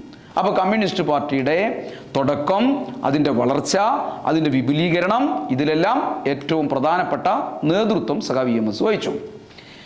39-ൽ ഈ ഒരു പ്രവർത്തനത്തിന് നേതൃത്വം കൊടുക്കുമ്പോഴും EMS കോൺഗ്രസിന്റെ പ്രവർത്തകനായി തന്നെ തുടരുകയായിരുന്നു. KPCCയുടെ ഓർഗനൈസിംഗ് സെക്രട്ടറി ആയിരുന്നു അദ്ദേഹം ഈ കാലത്ത്. 38 മുതൽ 40 വരെ 2 തവണ അദ്ദേഹം KPCCയുടെ സെക്രട്ടറി ആയിട്ടും പ്രവർത്തിച്ചിട്ടുണ്ട്. ആ ഒരു ഘട്ടത്തിലാണ് പൊന്നാനിയിൽ നിന്ന് അന്ന് നടന്ന ഒരു ഉപതെരഞ്ഞെടുപ്പിൽ മദിരാശി നിയമസഭയിലേക്ക് എതിരില്ലാതെ സഖാവ് EMS തിരഞ്ഞെടുക്കപ്പെടുന്നത്. പാർലമെന്ററി രംഗത്തെ അദ്ദേഹത്തിൻ്റെ ഏറ്റവും പ്രധാനപ്പെട്ട ഇടപെടലായിരുന്നു, തിരഞ്ഞെടുക്കപ്പെടലായിരുന്നു ഈ പറഞ്ഞത്. വളരെ ചുരുങ്ങിയ കാലം മാത്രമേ EMSന് MLA ആയി ഇരിക്കാൻ വേണ്ടി കഴിഞ്ഞുള്ളൂ. കാരണം ആ നിയമസഭയുടെ കാലാവധി വളരെ ചുരുങ്ങിയതായിരുന്നു. ധാരാളം പ്രശ്നങ്ങളുണ്ടായിരുന്ന ഒരു കാലമായിരുന്നു അത്. 1939 ഫെബ്രുവരിയിൽ ഒരു ബഡ്ജറ്റ് സമ്മേളനത്തിലും വർഷകാല സമ്മേളനത്തിലും 2 തവണ മാത്രമേ EMSന് അതിൽ പങ്കെടുക്കാൻ വേണ്ടി കഴിഞ്ഞിട്ടുള്ളൂ എന്ന് രേഖകളെല്ലാം രേഖപ്പെടുത്തി വെച്ചിട്ടുണ്ട്. ഒക്ടോബർ മാസം അതിന് ശേഷമുള്ള ഒരു ദിവസം മാത്രമേ ഈ സഭ സമ്മേളിച്ചിരുന്നുള്ളൂ. അതോടൊപ്പം തന്നെ യുദ്ധത്തിൽ, ലോകമഹായുദ്ധത്തിൽ ഇന്ത്യയെ വലിച്ചിഴച്ചതിൽ പ്രതിഷേധിച്ച് അന്നത്തെ മദിരാശി മുഖ്യമന്ത്രി രാജഗോപാലാചാരി ഒരു പ്രമേയം അവതരിപ്പിച്ച് പാസാക്കുകയും തൻ്റെ ഗവൺമെൻറ് രാജിവെക്കുന്നതായി പ്രഖ്യാപിക്കുകയും ചെയ്തതോടുകൂടി ആ നിയമസഭ പിരിച്ചുവിടുകയാണ്. ഞാനിത് ഇങ്ങനെ പറഞ്ഞത് MLA എന്ന നിലയിൽ വളരെ ചുരുങ്ങിയ കാലം മാത്രമേ നിയമസഭക്കകത്ത് EMSന് പങ്കെടുക്കാൻ കഴിഞ്ഞിരുന്നുള്ളെങ്കിലും ഒരു പ്രസംഗം പോലും അദ്ദേഹത്തിന് നിയമസഭക്കകത്ത് നടത്താൻ കഴിഞ്ഞിരുന്നില്ല എങ്കിലും ആ ഹ്രസ്വമായ കാലയളവിൽ കേരളത്തിന് ഏറ്റവും മഹത്തായ സംഭാവന നൽകാൻ EMSന് കഴിഞ്ഞു എന്നുള്ളതാണ് പിന്നീട് കേരളത്തിൻ്റെ ചരിത്രം സാക്ഷ്യപ്പെടുത്തിയത്. ആ നിയമസഭയാണ്, ആ മന്ത്രിസഭയാണ്, മദിരാശി മന്ത്രിസഭയാണ് കേരളത്തിൽ അന്ന് നിലനിന്നിരുന്ന ജന്മിത്വത്തെക്കുറിച്ചും അതിൻ്റെ മറ്റു കാര്യങ്ങളെക്കുറിച്ചും എല്ലാം പഠിക്കാൻ ഒരു കമ്മീഷനെ നിശ്ചയിക്കുന്നത്. EMSനെ സംബന്ധിച്ച് കേരളത്തിൽ അന്ന് നിലനിന്നിരുന്ന ജന്മിത്വത്തെ ജാതി, ജന്മി, നാഡിവാഴിത്വം എന്നായിരുന്നു അദ്ദേഹം വിശേഷിപ്പിച്ചിരുന്നത്. അത് EMSന്റെ ഒരു സൈദ്ധാന്തിക നിലപാടായിരുന്നു. ആ നിലപാടാണ് പിന്നീട് കേരളത്തിൻ്റെ വളർച്ചയിൽ ഏറ്റവും പ്രധാനപ്പെട്ട ഫ്യൂഡലിസത്തെ തകർക്കുന്നതിൽ അമൂല്യമായൊരു സംഭാവനയായി മാറിയത്. കേരളത്തിൻ്റെ കാർഷിക പ്രശ്നങ്ങളെ സംബന്ധിച്ചുള്ള സമഗ്രമായ ധാരണ ഈ ഒരു ധാരണയിലൂടെയും പഠനത്തിലൂടെയും EMS അക്കാലത്ത് തന്നെ ഉണ്ടാക്കിയിരുന്നു. ഈ കമ്മീഷൻ നിശ്ചയിച്ചത് മലബാറിലെ കുടിയായ്മ നിയമത്തെ പറ്റി അന്വേഷിക്കാനായിരുന്നു. മലബാറിൽ നിലനിന്നിരുന്ന കുടിയായ്മ നിയമത്തെക്കുറിച്ച്, അതിൻ്റെ വിവിധ വശങ്ങളെക്കുറിച്ചെല്ലാം അന്വേഷിക്കാനും അതിനു വേണ്ട മാറ്റങ്ങളെക്കുറിച്ച് നിർദ്ദേശിക്കാനും എല്ലാമായിരുന്നു മലബാർ കുടിയായ്മ അന്വേഷണ കമ്മിറ്റിയെ നിശ്ചയിച്ചത്. ആ അന്വേഷണ കമ്മിറ്റിയിൽ EMS അംഗമായിരുന്നു. 1930-ലാണ് ഈ നിയമം, ഈ കുടിയായ്മ നിയമത്തിൻ്റെ പരിഷ്കരണവും മറ്റു കാര്യങ്ങളെല്ലാം നിയമം രൂപപ്പെടുത്തിയത്. അതിൻ്റെ പരിഷ്കാരങ്ങൾ നിർദ്ദേശിക്കുകയായിരുന്നു കമ്മീഷൻ്റെ ഏറ്റവും പ്രധാനപ്പെട്ട ലക്ഷ്യമെന്ന് പറയുന്നത്. 1938-ലാണ് ഇങ്ങനെ ഒരു കമ്മീഷനെ ഈ മദിരാശി നിയമസഭ അല്ലെങ്കിൽ മന്ത്രിസഭ നിയോഗിക്കുന്നത്. മദിരാശിയിലെ അഭിഭാഷകനായ കുട്ടീഷ് മേനോനായിരുന്നു ആ കമ്മിറ്റിയുടെ അധ്യക്ഷൻ. ആ കമ്മിറ്റിയിൽ അക്കാലത്തൊരു സാഹചര്യമെല്ലാം വെച്ചുകൊണ്ട് തന്നെ മഹാഭൂരിപക്ഷം ആളുകളും ജന്മിമാരും വൻകിട കാണക്കുടിയാന്മാരും അവരുടെ പ്രതിനിധികളും എല്ലാമായിരുന്നു. കർഷക സംഘത്തിന് കമ്മീഷനിൽ അല്ലെങ്കിൽ ആ കമ്മിറ്റിയിൽ ഒരു പ്രാതിനിധ്യം ഉണ്ടായിരുന്നില്ല. അതുകൊണ്ട് തന്നെ സാധാരണ കർഷകരുടെയും വെറും പാട്ടക്കാരുടെയും എല്ലാം താല്പര്യങ്ങൾ സംരക്ഷിക്കാനും അവരുടെ വികാരങ്ങൾ ഉയർത്തിപ്പിടിക്കാനും എല്ലാമുള്ള ചുമതല ഈ കമ്മിറ്റിയിലെ കമ്മ്യൂണിസ്റ്റുകാരനായ സഖാവ് EMSന് തന്നെയായിരുന്നു. കമ്മിറ്റിയുടെ പ്രവർത്തനം സംബന്ധിച്ച് സഖാവ് EMS രേഖപ്പെടുത്തിയിരിക്കുന്നത് വളരെ വിശദമായി തന്നെയാണ്. അതിങ്ങനെയായിരുന്നു: കുടിയായ്മ അന്വേഷണ കമ്മിറ്റിയുടെ പര്യടനം തന്നെ വലിയ തോതിൽ ഒട്ടേറെ കർഷക പ്രകടനങ്ങൾ കാണുന്നതിനും അവരുടെ കാര്യങ്ങൾ മനസ്സിലാക്കുന്നതിനും സഹായകരമായി. കാരണം ഈ കമ്മീഷൻ്റെ റിപ്പോർട്ട് എടുക്കാൻ വേണ്ടി പോകുന്ന സ്ഥലങ്ങളിലെല്ലാം വലിയ പ്രകടനങ്ങൾ കർഷക സംഘത്തിൻ്റെ നേതൃത്വത്തിലും മറ്റു നിലയിലും എല്ലാം സംഘടിപ്പിച്ചിരുന്നു. അവരുടെ നിവേദനങ്ങൾ സമർപ്പിക്കാൻ, അവരുടെ ഡിമാൻഡുകൾ മുന്നിൽ വെക്കാൻ, അവരുടെ അവശതകൾ പ്രകടിപ്പിക്കാനെല്ലാമായിട്ട്. EMS പറയുന്നു, കമ്മിറ്റി സഞ്ചരിച്ച ഓരോ സ്ഥലത്തും അതാതിടത്തെ കർഷക സംഘത്തിൻ്റെ ശക്തിക്കൊത്ത ഗംഭീര പ്രകടനങ്ങളായിരുന്നു നടന്നിരുന്നത്. ഈ പ്രകടനങ്ങളിൽ ഉന്നയിച്ച ആവശ്യങ്ങളെല്ലാം കർഷക പ്രസ്ഥാനത്തിൻ്റെ ആവശ്യങ്ങൾ കമ്മിറ്റിയിൽ ഉന്നയിക്കാനും അതോടൊപ്പം തന്നെ കേരളത്തിലെ കർഷക പ്രസ്ഥാനത്തിൻ്റെ വളർച്ചയ്ക്കും സഹായകരമായി എന്ന് അദ്ദേഹം രേഖപ്പെടുത്തുന്നുണ്ട്. 1940 അന്വേഷണ കമ്മീഷൻ റിപ്പോർട്ട് സമർപ്പിക്കുന്നത്. ഈ റിപ്പോർട്ട് സമർപ്പിക്കുന്ന സമയത്ത്, അല്ലെങ്കിൽ അതിൻ്റെ ഒരു ഫൈനൽ രൂപം തയ്യാറാക്കുന്ന സമയത്ത് സഖാവ് EMS ഒളിവിലായിരുന്നു. അതുകൊണ്ട് തന്നെ ജന്മിമാർക്ക് അനുകൂലമായി കമ്മിറ്റിയിലെ ഭൂരിപക്ഷ അംഗങ്ങൾ ഒരു സമവായ റിപ്പോർട്ട് ഉണ്ടാക്കിയപ്പോൾ പിന്നീട് സഖാവ് EMS ഒരു ഭിന്നാഭിപ്രായ കുറിപ്പ് അയച്ചു കൊടുത്തു. കുട്ടിക്കൃഷ്ണ മേനോൻ കമ്മീഷൻ റിപ്പോർട്ടിന് EMS എഴുതിയ വിയോജനക്കുറിപ്പ് കേരളത്തിൻ്റെ ഭാവി എന്താവണം എന്നതിനെ കുറിച്ചുള്ള സുപ്രധാനമായ രേഖയായിരുന്നു. കർഷക പ്രസ്ഥാനത്തിൻ്റെ കേന്ദ്ര മുദ്രാവാക്യത്തിന് ഒരു സൈദ്ധാന്തികമായ അടിത്തറ പാക്കിയത് ഈ ഭിന്നാഭിപ്രായ കുറിപ്പിൽ നിന്നാണ് എന്നുള്ളത് ചരിത്രം രേഖപ്പെടുത്തുന്നുണ്ട്. അതായത് അടിസ്ഥാന വർഗത്തിൻ്റെ മോചനം, ഫ്യൂഡലിസം അവസാനിപ്പിച്ചുകൊണ്ട് മാത്രമേ, ജന്മിത്വത്തിൻ്റെ അടിവേര അറുത്തുകൊണ്ട് മാത്രമേ കേരളത്തിന് മുന്നോട്ട് പോകാൻ വേണ്ടി കഴിയൂ, കേരളത്തിലെ സാധാരണക്കാരൻ്റെ മോചനം സാധ്യമാവൂ എന്ന് EMS ഈ റിപ്പോർട്ടിനകത്ത് അടിവരയിട്ട് പറഞ്ഞു. അതാണ് പിന്നീട് നമ്മൾ കൊയ്യും വയലെല്ലാം നമ്മുടേതാവും പെണ്ണാളെ എന്ന ഏറ്റവും പ്രധാനപ്പെട്ട മുദ്രാവാക്യം കർഷക സംഘത്തിന് രൂപപ്പെടുത്തി എടുക്കാൻ വേണ്ടി കഴിഞ്ഞത്. ആ ഭിന്നാഭിപ്രായ കുറിപ്പ് കേരളത്തിൻ്റെ സാമൂഹിക സാമ്പത്തിക പരിസ്ഥിതികളെക്കുറിച്ച് EMS ആരംഭിച്ച തൻ്റെ പഠനത്തിൻ്റെ ഒരു തുടക്ക ബിന്ദുവായിരുന്നു എന്ന് അദ്ദേഹം രേഖപ്പെടുത്തുന്നുണ്ട്. അതായത് അവിടെ നിന്നാണ് കുറെ കൂടി സമഗ്രമായ നിലയിലേക്ക് കേരളത്തിൻ്റെ ഭൂബന്ധങ്ങളെക്കുറിച്ചും സാമൂഹ്യ ബന്ധങ്ങളെക്കുറിച്ചും എല്ലാം താൻ പഠിക്കാൻ വേണ്ടി തുടങ്ങിയത് എന്നുകൂടി അദ്ദേഹം പറയുന്നുണ്ട്. ഭൂപരിഷ്കരണം നടപ്പിലാക്കുമ്പോൾ ദളിതർ ഉൾപ്പെടെ കർഷക തൊഴിലാളികളുടെ പ്രശ്നങ്ങൾ സവിശേഷമായി തന്നെ കാണേണ്ടതുണ്ടെന്ന് അക്കാലത്ത് തന്നെ EMS ഓർമ്മപ്പെടുത്തുകയുണ്ടായി. കാരണം ഏറ്റവും അടിസ്ഥാന വിഭാഗങ്ങൾക്ക് ഭൂപരിഷ്കരണത്തിൽ വലിയ സ്ഥാനമൊന്നും ലഭിക്കില്ല എന്നുള്ളൊരു സാഹചര്യം അക്കാലത്ത് ഉണ്ടായിരുന്നു. പക്ഷെ അത് കൊടുക്കേണ്ടതാണെന്ന് അക്കാലത്ത് തന്നെ സഖാവ് EMS ഓർമ്മിപ്പിക്കുകയുണ്ടായി. ഇത് ഒരു EMSന്റെ ജീവിതത്തിലെ, കേരളത്തിലെ ചരിത്രത്തിലെ ഏറ്റവും പ്രധാനപ്പെട്ട ഒരു സംഭവമായിരുന്നു. 1940 ഞാൻ ഈ പറഞ്ഞു MLA ആയിരിക്കുന്ന കാലത്താണ് സഖാവ് EMS ഒളിവ് പോകുന്നത്. ആ ഒളിവുകാലവും EMSന്റെ രാഷ്ട്രീയ ജീവിതത്തെ ഏറ്റവും വലിയ നിലയിൽ സ്വാധീനിച്ചു എന്ന് അദ്ദേഹം എഴുതുന്നുണ്ട്. കുറച്ചു ദിവസം അദ്ദേഹം വയനാട്ടിൽ പലയിടങ്ങളിലുമായി ഒളിച്ചു താമസിച്ചു. പിന്നീട് ഒരു ഒക്ടോബർ മാസം അവസാനമെല്ലാം ആകുമ്പോഴത്തേക്കും അവിടെ നിന്ന് മാറേണ്ടി വന്നു. കണ്ണൂരിലെ ചെറുമാവിലായിയിലെ നള്ളംകണ്ടി പൊക്കൻ എന്ന് പറയുന്ന ചെത്തുതൊഴിലാളിയുടെ വീട്ടിലേക്ക് EMS തൻ്റെ ജീവിതം, ഒളിവ് ജീവിതം, ഏറ്റവും പ്രധാനപ്പെട്ട തൻ്റെ ജീവിതത്തിൽ അനുഭവങ്ങൾ നൽകിയ രാഷ്ട്രീയ ജീവിതം ആരംഭിച്ചത് ഈ പറഞ്ഞ കാലത്തായിരുന്നു. 1.5 വർഷത്തോളമാണ് സഖാവ് EMS ഈ ചെത്തുതൊഴിലാളിയുടെ വീട്ടിൽ അതിഥിയായി, രാഷ്ട്രീയ പ്രവർത്തകനായി, നേതാവെല്ലാമായി ഒളിവിൽ താമസിച്ചു കഴിഞ്ഞത്. ഒളിവിൽ കഴിഞ്ഞ കാലത്തെക്കുറിച്ച് EMS വളരെ വിശദമായിട്ടാണ് എഴുതി ചേർക്കുന്നത്. മഹാത്മാഗാന്ധി ദരിദ്ര നാരായണന്മാരെന്ന് വിശേഷിപ്പിച്ചവരുടെ ജീവിതവുമായി എനിക്ക് അതുമായി ഏറ്റവും ഇടപഴകാൻ ഈ ഒളിവുകാലത്ത് കഴിഞ്ഞു എന്ന് അദ്ദേഹം അഭിമാനത്തോടു കൂടി സാക്ഷ്യപ്പെടുത്തുകയാണ്. നാം സർവ്വസാധാരണമായി പ്രയോഗിക്കാറുള്ള വർഗ വിശകലന മാനദണ്ഡം ഉപയോഗിച്ചാൽ എൻ്റെ ആതിഥേയർ അർദ്ധ തൊഴിലാളികളായ ഗ്രാമീണ ദരിദ്രരായിരുന്നു. ഈ അർദ്ധ തൊഴിലാളികളായ ഗ്രാമീണ ദരിദ്രരുടെ ജീവിതവുമായി ഏറ്റവും ഇഴകിച്ചേരാൻ വേണ്ടി കഴിഞ്ഞു എന്നുള്ളത് എൻ്റെ ജീവിതത്തിലെ പ്രധാനപ്പെട്ട കാര്യമാണ്. കള്ളുചെത്തു തൊഴിലാളിയായ ഒരു സഖാവായിരുന്നു എന്നെ ഒളിവിൽ താമസിപ്പിച്ചത്. 1.5 വർഷത്തിന് ശേഷം പിന്നീട് എനിക്ക് ആ താവളം മാറേണ്ടി വന്നു. ഇവരുടെ കൂടെ ജീവിക്കുന്ന കാലത്ത് അവരുടെ ഭക്ഷണത്തിൽ പങ്കുപറ്റി അവരാൽ പരിരക്ഷിക്കപ്പെട്ട് വിശ്വസ്തരായ സഖാക്കളാൽ സംരക്ഷിക്കപ്പെട്ട് എനിക്ക് സുരക്ഷിതത്വത്തോടുകൂടി ജീവിക്കാൻ വേണ്ടി കഴിഞ്ഞു. പിന്നീട് ഇതേപോലെയുള്ള സഖാക്കളുടെ ആത്മാർത്ഥമായ ഇടപെടലോടുകൂടി തന്നെ ഒരിടത്തു നിന്ന് മറ്റൊരിടത്തേക്ക് എനിക്ക് മാറി മാറി പോവേണ്ടി വന്നു.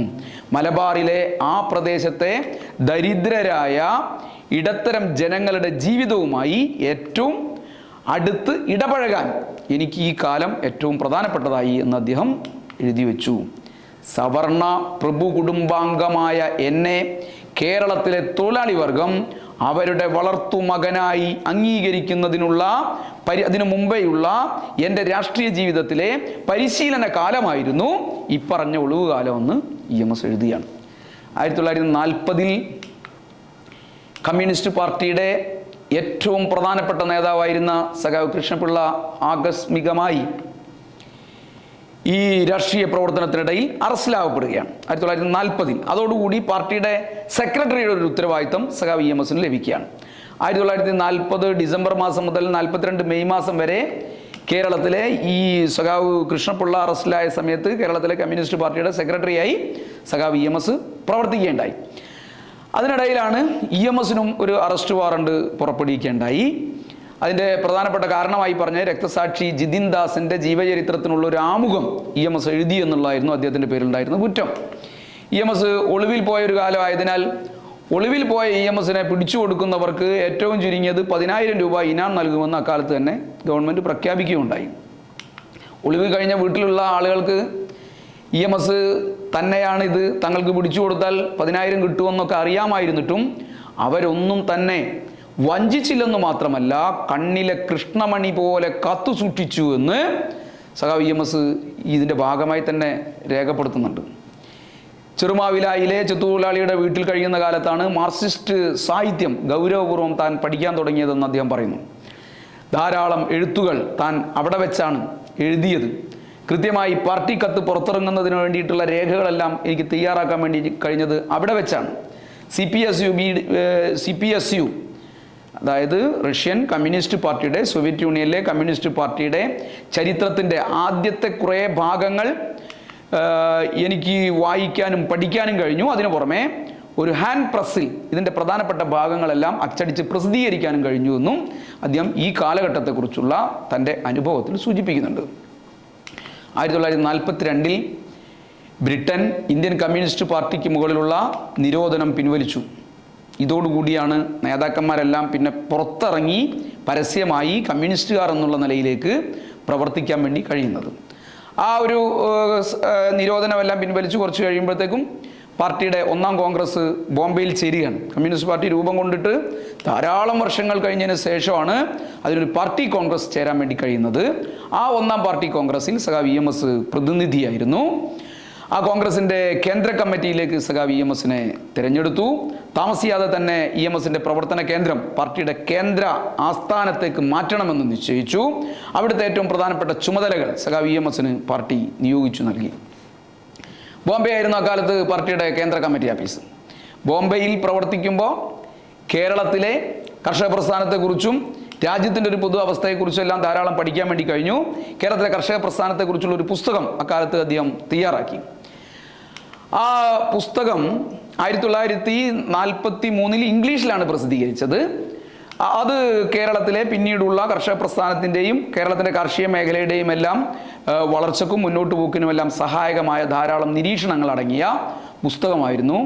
A short history of the pleasant movement in Kerala എന്നായിരുന്നു ആ പുസ്തകത്തിൻ്റെ പേര്. അത് ഞാൻ ഈ പറഞ്ഞ നിലയിലേക്ക് ഒരു പ്രധാനപ്പെട്ട പങ്കുവഹിച്ച പുസ്തകമായിരുന്നു. 1945 EMS വളരെ പ്രസിദ്ധമായ ഒരു ലഘുഗ്രന്ഥം എഴുതുകയുണ്ടായി. പിന്നീട് രാഷ്ട്രീയ സാഹചര്യം മാറി വരികയാണ്. 1945 EMS എഴുതിയ ലഘുഗ്രന്ഥത്തിൻ്റെ പേര് 1/4 കോടി മലയാളികൾ എന്നായിരുന്നു. ഭാവി കേരളം സംബന്ധിച്ച സഖാവ് EMSൻ്റെ കാഴ്ചപ്പാടായിരുന്നു ആ പുസ്തകത്തിനകത്ത് നിറഞ്ഞു നിന്നത്. 1946 മദിരാശി നിയമസഭയിലേക്ക് നടന്ന തെരഞ്ഞെടുപ്പിൻ്റെ കാലത്ത് ആ തെരഞ്ഞെടുപ്പിൽ ഈ പുസ്തകത്തിലെ കാഴ്ചപ്പാടുകൾ വെച്ചുകൊണ്ടായിരുന്നു വലിയ നിലയിലേക്കുള്ള പ്രചാരണം EMSും കമ്മ്യൂണിസ്റ്റ് പാർട്ടിയും എല്ലാം മുന്നോട്ട് വെച്ചത്. ഐക്യ കേരളം എന്നുള്ള മുദ്രാവാക്യം സഖാവ് EMS ഈ പുസ്തകത്തിനകത്ത് മുന്നോട്ട് വെച്ചു. ആ മുദ്രാവാക്യം പിന്നീട് ഇന്നത്തെ ഐക്യ കേരളം രൂപപ്പെടുത്തുന്നതിൽ ഏറ്റവും പ്രധാനപ്പെട്ട പങ്കുവഹിക്കുകയും ചെയ്തു. 1947 ആഗസ്റ്റ് 15 ഇന്ത്യക്ക് രാഷ്ട്രീയ സ്വാതന്ത്ര്യം കിട്ടി. ദേശീയ പ്രസ്ഥാനത്തിന് നേതൃത്വം നൽകിയ കോൺഗ്രസ് രാജ്യത്ത് അധികാരത്തിൽ വന്നു. ഇതോടുകൂടി തന്നെ പുതിയ ഗവൺമെൻറ്റിനെ വിലയിരുത്തുന്നതിൽ കമ്മ്യൂണിസ്റ്റ് പാർട്ടിക്കകത്ത് അഭിപ്രായ വ്യത്യാസങ്ങളും ആരംഭിച്ചു. സ്വാതന്ത്ര്യാനന്തരം ഇന്ത്യൻ കമ്മ്യൂണിസ്റ്റ് പാർട്ടിക്കകത്ത് നടന്ന ആശയ സമരങ്ങളിൽ ഏറ്റവും പ്രധാനപ്പെട്ട പങ്ക് സഖാവ് EMS വഹിക്കുകയുണ്ടായി. ആ ആശയ സമരങ്ങളുടെ തുടർച്ച ഈ പറഞ്ഞ സ്വാതന്ത്ര്യാനന്തരം ഇന്ത്യൻ രാഷ്ട്രീയത്തിനകത്ത് നടക്കുകയാണ്. ഇതിലൊരു പ്രധാനപ്പെട്ട പങ്ക് വഹിച്ച EMS അതിൻ്റെ അനുഭവങ്ങളെല്ലാം വിലയിരുത്തുന്നുണ്ട്. 1948 പാർട്ടിയുടെ 2ാം കോൺഗ്രസ് കൽക്കത്തയിൽ വെച്ച് ചേർന്നു സ്വാതന്ത്ര്യാനന്തരം. അതിനെ തുടർന്ന് രാജ്യത്തിൻ്റെ വിവിധ പ്രവശ്യകളിൽ കമ്മ്യൂണിസ്റ്റ് പാർട്ടിയുടെയും അതിൻ്റെ കീഴിലുള്ള ബഹുജന സംഘടനയും എല്ലാം ഗവൺമെൻറ് നിരോധിക്കാൻ വേണ്ടി തുടങ്ങി. 2ാം പാർട്ടി കോൺഗ്രസ് എടുത്ത ചില നിലപാടുകളുടെ അടിസ്ഥാനത്തിൽ പാർട്ടിയെ, വർഗബഹുജന സംഘടനകളെ വിവിധ നിലകളിലേക്ക് നിരോധിക്കാനും പാർട്ടി പ്രവർത്തകരെ അറസ്റ്റ് ചെയ്യാനും പാർട്ടിയെ വേട്ടയാടാനും എല്ലാം നെഹ്റുവിൻ്റെ നേതൃത്വത്തിലുള്ള കേന്ദ്ര സർക്കാർ അതിശക്തമായ നീക്കം നടത്താൻ വേണ്ടി തുടങ്ങി. കടുത്ത അടിച്ചമർത്തലായിരുന്നു ഇക്കാലത്ത് കമ്മ്യൂണിസ്റ്റ് പാർട്ടിക്ക് നേരിടേണ്ടി വന്നത്. ആ അടിച്ചമർത്തലിൻ്റെ കാലത്തും സഖാവ് EMSന് ഒളിവിൽ പോവേണ്ടി വന്നു. പിന്നീട് പാർട്ടി 2ാം പാർട്ടി കോൺഗ്രസ് എടുത്ത നിലപാടിൽ നിന്ന്, അതിൻ്റെ നയത്തിൽ നിന്ന് മാറ്റം വരുത്തി 1ാം പൊതു തെരഞ്ഞെടുപ്പിൽ പങ്കെടുക്കാൻ വേണ്ടി തീരുമാനിച്ചു. ആ നിലയിലേക്ക് പാർട്ടി അതിൻ്റെ നിലപാടുകളെല്ലാം മാറ്റം വരുത്തുകയും ജനങ്ങൾക്ക് വേണ്ടിയുള്ള പോരാട്ടങ്ങൾ, ജനകീയമായ പോരാട്ടങ്ങൾ ശക്തിപ്പെടുത്തുന്ന നിലയിലേക്കുള്ള പ്രവർത്തനങ്ങൾ നടത്തുകയെല്ലാം ചെയ്യുന്നതോടുകൂടി പാർട്ടിക്ക് മുകളിലുള്ള നിരോധനം എല്ലാം പിൻവലിക്കുകയാണ്. കേന്ദ്ര സർക്കാർ നിരോധനം പിൻവലിച്ചു. പക്ഷേ 1952 കോഴിക്കോട് നിയോജക മണ്ഡലത്തിൽ നിന്ന് മദിരാശി നിയമസഭയിലേക്ക് സഖാവ് EMS മത്സരിക്കുമ്പോൾ അദ്ദേഹം ഒളിവിൽ തന്നെയായിരുന്നു. ഭരണകൂടത്തിൻ്റെ മർദ്ദന പദ്ധതികൾ അപ്പോഴും നടന്നുകൊണ്ടിരിക്കുകയായിരുന്നു എന്നർത്ഥം. അദ്ദേഹത്തിനെതിരായിട്ടുള്ള അറസ്റ്റ് വാറണ്ട് അപ്പോഴും പിൻവലിച്ചിരുന്നില്ല, തെരഞ്ഞെടുപ്പ് നടക്കുന്ന കാലത്ത് പിൻവലിച്ചിരുന്നില്ല. പക്ഷേ EMS തിരഞ്ഞെടുപ്പിൽ മത്സരിച്ചു. പക്ഷേ തിരഞ്ഞെടുപ്പിൽ EMS പരാജയപ്പെടുകയായിരുന്നു. അതിനുശേഷമുള്ള കാലത്ത് പിന്നെ വീണ്ടും EMS പാർട്ടി സെൻറ്ററിൽ, കേന്ദ്ര സെൻറ്ററിൽ പ്രവർത്തിക്കണം എന്ന് പാർട്ടി തീരുമാനിച്ചു. അതിൻ്റെ ഭാഗമായി അദ്ദേഹം, അന്നത്തെ പാർട്ടി കേന്ദ്രം ഡൽഹിയിലായിരുന്നു തുറന്നത്, ഡൽഹിയിലേക്ക് തൻ്റെ പ്രവർത്തനം മാറ്റുകയായിരുന്നു. 1953 അവസാനം മുതൽ 1956 അവസാനം വരെ ഡൽഹി കേന്ദ്രീകരിച്ചാണ് സഖാവ് EMS പ്രവർത്തിച്ചത്. അക്കാലത്തെക്കുറിച്ച് EMS എഴുതിയത് വളരെ വിശദമായി തന്നെ തൻ്റെ രാഷ്ട്രീയ ജീവിതത്തിലെ അനുഭവങ്ങളെക്കുറിച്ച് അദ്ദേഹം എഴുതുന്നുണ്ട്. ഡൽഹി പ്രവാസവും പ്രവർത്തനവുമെല്ലാം എൻ്റെ രാഷ്ട്രീയ ബൗദ്ധിക ചക്രവാളത്തിലെ മുമ്പൊരു കാലത്തും ഇല്ലാത്ത നിലയിലേക്ക് വിപുലമായി വികസിപ്പിക്കുകയായിരുന്നു. വിദേശ സഖാക്കളുമായി ധാരാളം ആശയവിനിമയം നടത്താൻ വേണ്ടി എനിക്ക് കഴിഞ്ഞു. അതിന് കിട്ടിയ അവസരങ്ങളെല്ലാം സാർവദേശീയ പ്രസ്ഥാനത്തിലെ പ്രശ്നങ്ങൾ, സാധ്യതകൾ, അതിൻ്റെ ചരിത്രം എല്ലാം പഠിക്കുന്നതിന് വേണ്ടി എനിക്ക് വിനിയോഗിക്കാൻ വേണ്ടി കഴിഞ്ഞു. മാറി മാറി വരുന്ന ലോക പരിതസ്ഥിതിയിൽ ഓരോ രാജ്യത്തിൻ്റെയും വ്യത്യസ്തമായ ചരിത്ര പശ്ചാത്തലത്തിൽ മാർക്സ് ലെനിനിസം എങ്ങനെ പ്രയോഗിക്കണമെന്ന് പഠിക്കാനും എനിക്ക് കഴിഞ്ഞു എന്ന് EMS ഈ കാലത്തെക്കുറിച്ച് രേഖപ്പെടുത്തുന്നുണ്ട്. അതുപോലെ തന്നെ ഇന്ത്യയുടെ ആസൂത്രണ പ്രക്രിയയിൽ ഭാഗവാക്കായി മാറിയ വലിയ നേതാക്കന്മാർ ഉൾപ്പെടെയുള്ളവർ, പണ്ഡിതന്മാർ ഉൾപ്പെടെയുള്ളവർ, ഭരണകർത്താക്കളായി മാറിയവർ, ഭരണകർത്താക്കൾ, അങ്ങനെയുള്ള ആളുകളെല്ലാമായി ആശയവിനിമയം നടത്താൻ എനിക്ക് അളവറ്റ തോതിൽ ഈ ഡൽഹി കാലത്തെ ജീവിതം സഹായിച്ചു എന്ന് അദ്ദേഹം പറയുന്നു. അവരിൽ പലരുടെയും ചിന്തകളെയും നിഗമനങ്ങളെയും ചിന്താരീതികളെയും എല്ലാം പലതും തള്ളിക്കളഞ്ഞ് അതിൽ നിന്ന് എടുക്കാവുന്നതെല്ലാം എനിക്ക് എടുക്കാൻ വേണ്ടി കഴിഞ്ഞു എന്നുള്ളത് കൂടി അദ്ദേഹം രൂപപ്പെടുത്തുന്നു. എല്ലാം അദ്ദേഹം സ്വീകരിച്ചില്ല, തള്ളേണ്ടതെല്ലാം തള്ളുകയും കൊള്ളേണ്ട ഏറ്റവും പ്രധാനപ്പെട്ടത് തൻ്റെ ജീവിതത്തിൽ പകർത്തുകയും ചെയ്ത ഒരു കാലമായിരുന്നു ഇതെന്ന് അദ്ദേഹം രേഖപ്പെടുത്തുകയാണ്. ബഹുജന കലാ സാംസ്കാരിക മേഖലകളിലെ പ്രവർത്തകർക്ക് മാർഗനിർദ്ദേശം നൽകുന്ന ഒരു സവിശേഷമായ കുറച്ചു സാഹിത്യകൃതികൾ ഉൾപ്പെടെ അദ്ദേഹം എഴുതുകയുണ്ടായി.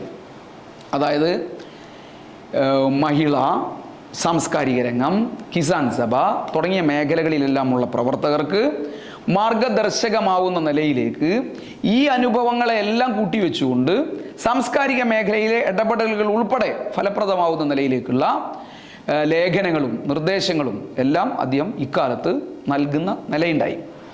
ഈ പ്രവർത്തനങ്ങളിൽ നിന്നെല്ലാം ആർജിച്ച അനുഭവങ്ങളെ ആസ്പദമാക്കിയാണ് ന്യൂ ഏജും വാരികക്കും മാസികക്കുമെല്ലാം വേണ്ട ലേഖനങ്ങളും ലഘുലേഖകളും എല്ലാം EMS തയ്യാറാക്കിയത്. അക്കാലത്തെ കമ്മ്യൂണിസ്റ്റ് പാർട്ടിയുടെ ഏറ്റവും പ്രധാനപ്പെട്ട പ്രസിദ്ധീകരണമായ ന്യൂ ഏജിന് വേണ്ടി ലേഖനങ്ങൾ എഴുതലും ലഘുലേഖകൾ തയ്യാറാക്കലും പാർട്ടിയുടെ രേഖകൾ തയ്യാറാക്കലും എല്ലാം ഇപ്പറഞ്ഞൊരു അനുഭവങ്ങളെ ആകെ ആറ്റിക്കുറുക്കി സ്വാംശീകരിച്ച് അതിൽ നിന്നുള്ള അനുഭവങ്ങളെ വികസിപ്പിച്ചുകൊണ്ടായിരുന്നുവെന്ന് EMS എഴുതുന്നുണ്ട്. ദേശീയ രാഷ്ട്രീയ രംഗത്ത് പ്രവർത്തിക്കുമ്പോഴും ആധുനിക കേരളത്തിൻ്റെ രൂപീകരണത്തിന് ഇടയാക്കിയ സാമൂഹ്യ രാഷ്ട്രീയ ചലനങ്ങളിലെല്ലാം EMS ഒരു നിറസാന്നിധ്യമായി നിലകൊണ്ടിരുന്നു. ഭാഷാടിസ്ഥാനത്തിൽ കേരളത്തെ ഒന്നാക്കി നിർത്തേണ്ടതിൻ്റെ പ്രാധാന്യം രാഷ്ട്രീയത്തെയും സംസ്കാരത്തെയും സാമൂഹ്യ രൂപീകരണത്തെയും എല്ലാം അടിസ്ഥാനപ്പെടുത്തി വിശദീകരിക്കുന്നതിൽ EMS ഇക്കാലത്ത് വലിയ സംഭാവനയാണ് നൽകിയത്, അവിസ്മരണീയമായ സംഭാവനയാണ് നൽകിയതെന്ന് പറയാം. ഇതിൻ്റെ അടിസ്ഥാനത്തിൽ അദ്ദേഹം എഴുതിയ പുസ്തകമായിരുന്നു കേരളം മലയാളികളുടെ മാതൃഭൂമി എന്ന പുസ്തകം. കേരള സംസ്ഥാനത്തിൻ്റെ രൂപീകരണത്തിന് തന്നെ ഇടയാക്കിയ അടിസ്ഥാന കാഴ്ചപ്പാടുകൾ ഏറ്റവും ബലപ്പെടുത്തിയത് ഈ പുസ്തകത്തിലൂടെ ആയിരുന്നു. കേരള സംസ്ഥാനം രൂപീകരിക്കുന്നതിന് സൈദ്ധാന്തികവുമായും പ്രായോഗികമായുമുള്ള നേതൃത്വം നൽകുന്നതിൽ EMSന്റെ പങ്ക് ഈ നിലയിലേക്ക് വളരെ വലുതായിരുന്നു. 1.5 കോടി മലയാളികൾ, ഞാൻ നേരത്തെ സൂചിപ്പിച്ച 1.5 കോടി മലയാളികൾ, കേരളം മലയാളികളുടെ മാതൃഭൂമി, കേരള ചരിത്രം മാർക്സിസ്റ്റ് വീക്ഷണത്തിൽ, അങ്ങനെ തുടങ്ങിയ EMSന്റെ പ്രധാനപ്പെട്ട കൃതികളെല്ലാം ഈ പറഞ്ഞ ഐക്യ കേരള രൂപീകരണത്തിന് ഊർജം പകർന്ന EMSന്റെ ഇടപെടലുകളായിരുന്നു. കേരളത്തിൻ്റെ തനതായ സംസ്കാരവും സാമൂഹികമായ സവിശേഷതകളെ വെളിച്ചത്ത് കൊണ്ടുവരുന്നതും എല്ലാമായിരുന്നു ഈ പറയുന്ന കൃതികളെല്ലാം. അക്കാലത്ത് രൂപപ്പെട്ടു വന്ന ഐക്യ കേരളം സംബന്ധിച്ച് ധാരാളം അഭിപ്രായങ്ങളുണ്ടായിരുന്നു. നെഹ്റുവിനൊരു അഭിപ്രായം ഉണ്ടായിരുന്നു, മറ്റ് രാജാക്കന്മാർക്ക് ചില അഭിപ്രായങ്ങളുണ്ടായിരുന്നു. ആ അഭിപ്രായങ്ങളെല്ലാം വെല്ലുവിളിച്ചുകൊണ്ടും EMS തൻ്റെ നിലപാട്, കമ്മ്യൂണിസ്റ്റ് പാർട്ടിയുടെ നിലപാട് മുന്നോട്ട് വയ്ക്കുകയുണ്ടായി. അക്കാലത്ത് അദ്ദേഹം എഴുതിയ ഒരു പ്രധാനപ്പെട്ട ലഘുലേഖയായിരുന്നു കൊച്ചി രാജാവിൻ്റെ ഐക്യ കേരളം ബ്രിട്ടീഷ് കമ്മട്ടത്തിൽ അടിച്ച കള്ളനാണയം എന്ന ലഘുലേഖ. വളരെ പ്രചാരം ലഭിച്ച, കേരളം മുഴുവൻ ശ്രദ്ധയോടുകൂടി വായിക്കുകയും കേൾക്കുകയും എല്ലാം ചെയ്ത ലഘുലേഖയായിരുന്നത്. ഭാവി കേരളം എന്താവണമെന്നത് സംബന്ധിച്ച വ്യക്തമായ കാഴ്ചപ്പാടും അതിനുള്ള ശരിയായ മാർഗവുമെല്ലാം കേരളീയർക്ക് ദിശാബോധം നൽകുന്നതായിരുന്നു EMSന്റെ ഈ ഇടപെടലുകളെല്ലാം. പിന്നീട് 1956 അവസാനമാണ് EMS പാർട്ടിയുടെ അഖിലേന്ത്യാ കേന്ദ്രത്തിൽ നിന്നും കേരളത്തിലേക്ക് മടങ്ങി വരുന്നത്. അപ്പോഴേക്ക് സംസ്ഥാന പുനഃസംഘടനയെ തുടർന്ന് തൻ്റെ ചിരകാല അഭിലാഷമായ ആഗ്രഹമായ ഐക്യ കേരളം നിലവിൽ വന്നിരുന്ന സാഹചര്യം രൂപപ്പെട്ടു വന്നിരുന്നു. കേരള നിയമസഭയിലേക്ക് തെരഞ്ഞെടുപ്പ് നടക്കാൻ വേണ്ടി പോവുകയാണ്. ആ തെരഞ്ഞെടുപ്പിൽ, ആദ്യത്തെ തെരഞ്ഞെടുപ്പിൽ പ്രചാരണം നടത്താനും മത്സരിക്കാനുമെല്ലാമായിട്ടാണ് EMS കേരളത്തിലെത്തുന്നത്. ഐക്യ കേരളം എന്ന സ്വപ്നം യാഥാർത്ഥ്യമായ ശേഷം ആദ്യമായി നടന്ന തെരഞ്ഞെടുപ്പിൽ കമ്മ്യൂണിസ്റ്റ് പാർട്ടി അധികാരത്തിലെത്തുകയാണ്. ആ കമ്മ്യൂണിസ്റ്റ് പാർട്ടിയുടെ മന്ത്രിസഭയെ നയിക്കുന്നതിന് പാർട്ടി ചുമതലപ്പെടുത്തിയത് സഖാവ് EMSനെ ആയിരുന്നു. അങ്ങനെയാണ് സഖാവ് EMS കേരളത്തിൻ്റെ ആദ്യത്തെ മുഖ്യമന്ത്രിയാകുന്നു. ജനാധിപത്യ പ്രക്രിയയിലൂടെ ലോകത്താദ്യമായി അധികാരത്തിൽ വന്ന കമ്മ്യൂണിസ്റ്റ് പാർട്ടി സർക്കാരിൻ്റെ നേതാവായി, നേതൃത്വമായി മാറുന്നത്. മുൻകാല മാതൃകകൾ, പൂർവകാല മാതൃകകൾ ഒന്നും മുന്നിലില്ലാതിരുന്ന ഒരു സാഹചര്യത്തിലാണ് ആ സർക്കാർ അധികാരത്തിൽ വരുന്നത്. മുഖ്യമന്ത്രിയായ EMSനെ സംബന്ധിച്ചും കമ്മ്യൂണിസ്റ്റ് പാർട്ടിയെ സംബന്ധിച്ചിടത്തോളം ഏറെ സങ്കീർണമായിരുന്നു ആ സാഹചര്യം എന്ന് പറയുന്നത്. ബാലറ്റ് പേപ്പറിലൂടെ ആദ്യമായി അധികാരത്തിൽ വരുന്ന കമ്മ്യൂണിസ്റ്റ് പാർട്ടിയുടെ സർക്കാർ എങ്ങനെ പ്രവർത്തിക്കണം എന്നത് വളരെ സങ്കീർണമായൊരു പ്രശ്നമായിരുന്നു. അത്തരമൊരു വിഷമകരമായ അവസ്ഥയിൽ നിന്നുകൊണ്ട് തന്നെ അന്യാദൃശ്യമായ പാടവത്തോടു കൂടിയാണ് സഖാവ് EMS ആ സർക്കാരിനെ നയിച്ചത്. കേരളത്തിലെ എക്കാലത്തെയും മന്ത്രിസഭകൾക്ക് മാതൃകയാവുന്ന വിധത്തിൽ, കേരളത്തിന് എക്കാലവും മാതൃകയാവുന്ന വിധത്തിൽ ആ സർക്കാരിനെ EMS മുന്നോട്ട് കൊണ്ടുപോയി മാതൃകയാക്കി. കാർഷിക, വ്യാവസായിക, ആരോഗ്യ, സാമൂഹ്യക്ഷേമ മേഖലകളിൽ ഇടപെട്ടുകൊണ്ട് നടപ്പിലാക്കിയ പരിഷ്കാരങ്ങളാണ് ജന്മിത്വത്തിൻ്റെ പിടിയിൽ അമർന്നിരുന്ന കേരളത്തെ ആധുനിക കേരളമാക്കി മാറ്റുന്നതിൽ ഏറ്റവും പ്രധാനപ്പെട്ട പങ്കുവഹിച്ചത്.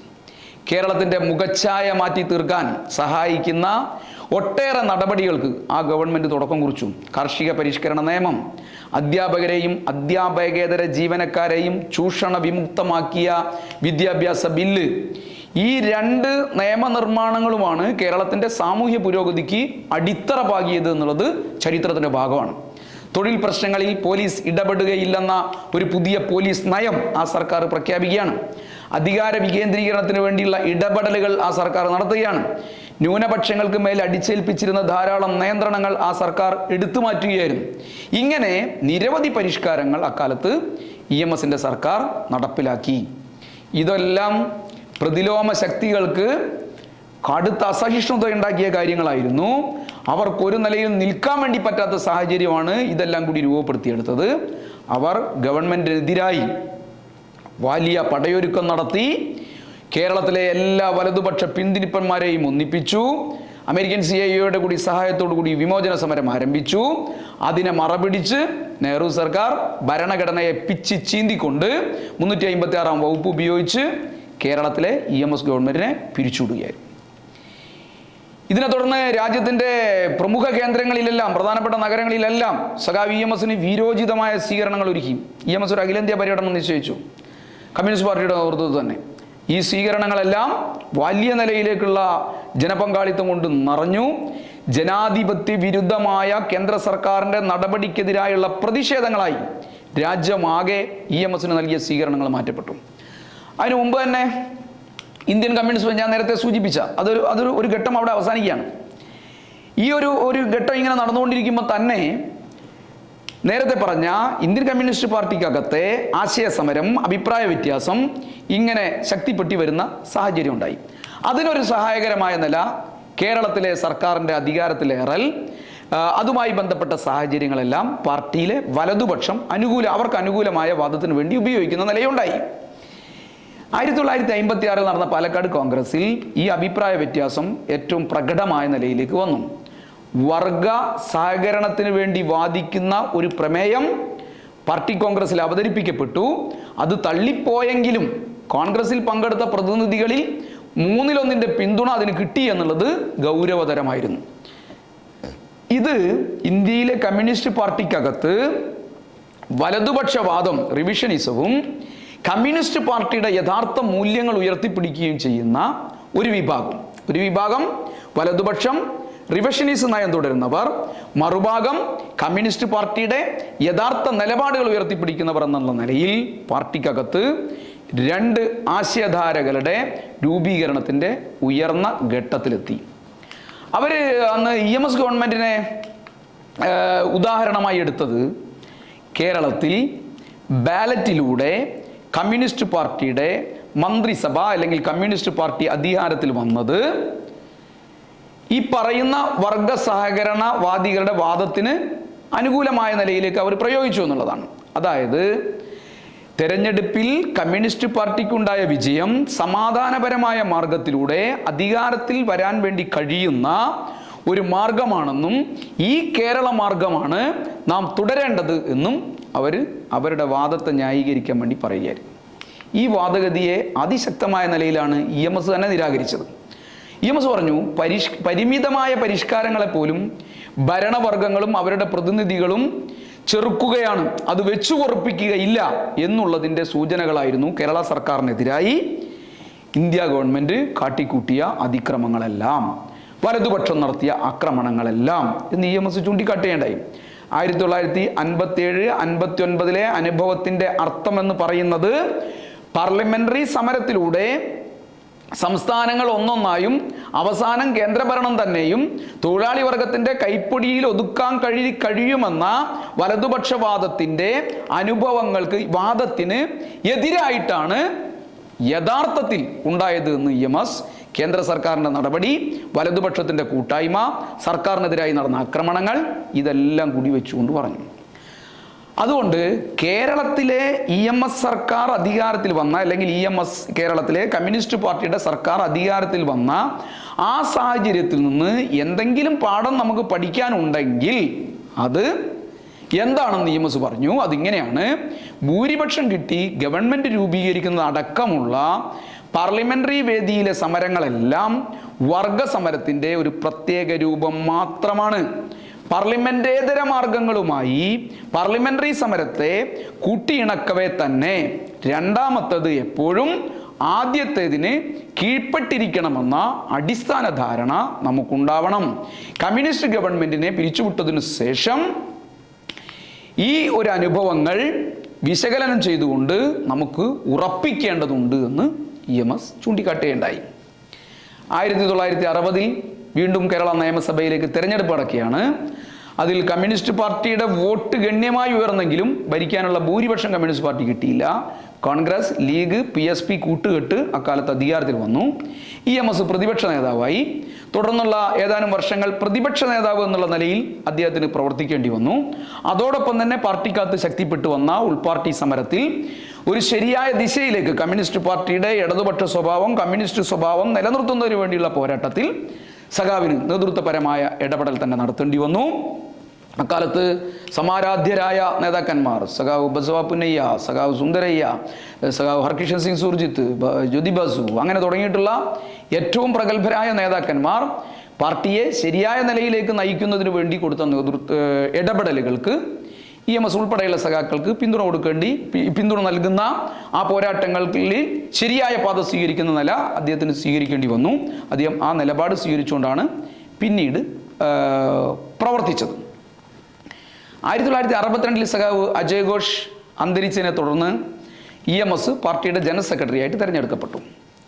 ദേശീയ സർവ്വദേശീയ പ്രശ്നങ്ങളെ ചൊല്ലി പാർട്ടി നേതൃത്വത്തിലുണ്ടായിരുന്ന അഭിപ്രായ വ്യത്യാസങ്ങൾ അതിൻ്റെ മൂർധന്യത്തിലെത്തിയ ഒരു കാലമായിരുന്നു EMS ജനറൽ സെക്രട്ടറി ആയ കാലം എന്ന് പറയുന്നത്. ഇന്ത്യ ചൈന അതിർത്തി സംഘടനം ഈ അഭിപ്രായ വ്യത്യാസം ഏറ്റവും രൂക്ഷമാക്കുന്ന നിലയിലേക്ക് എത്തി.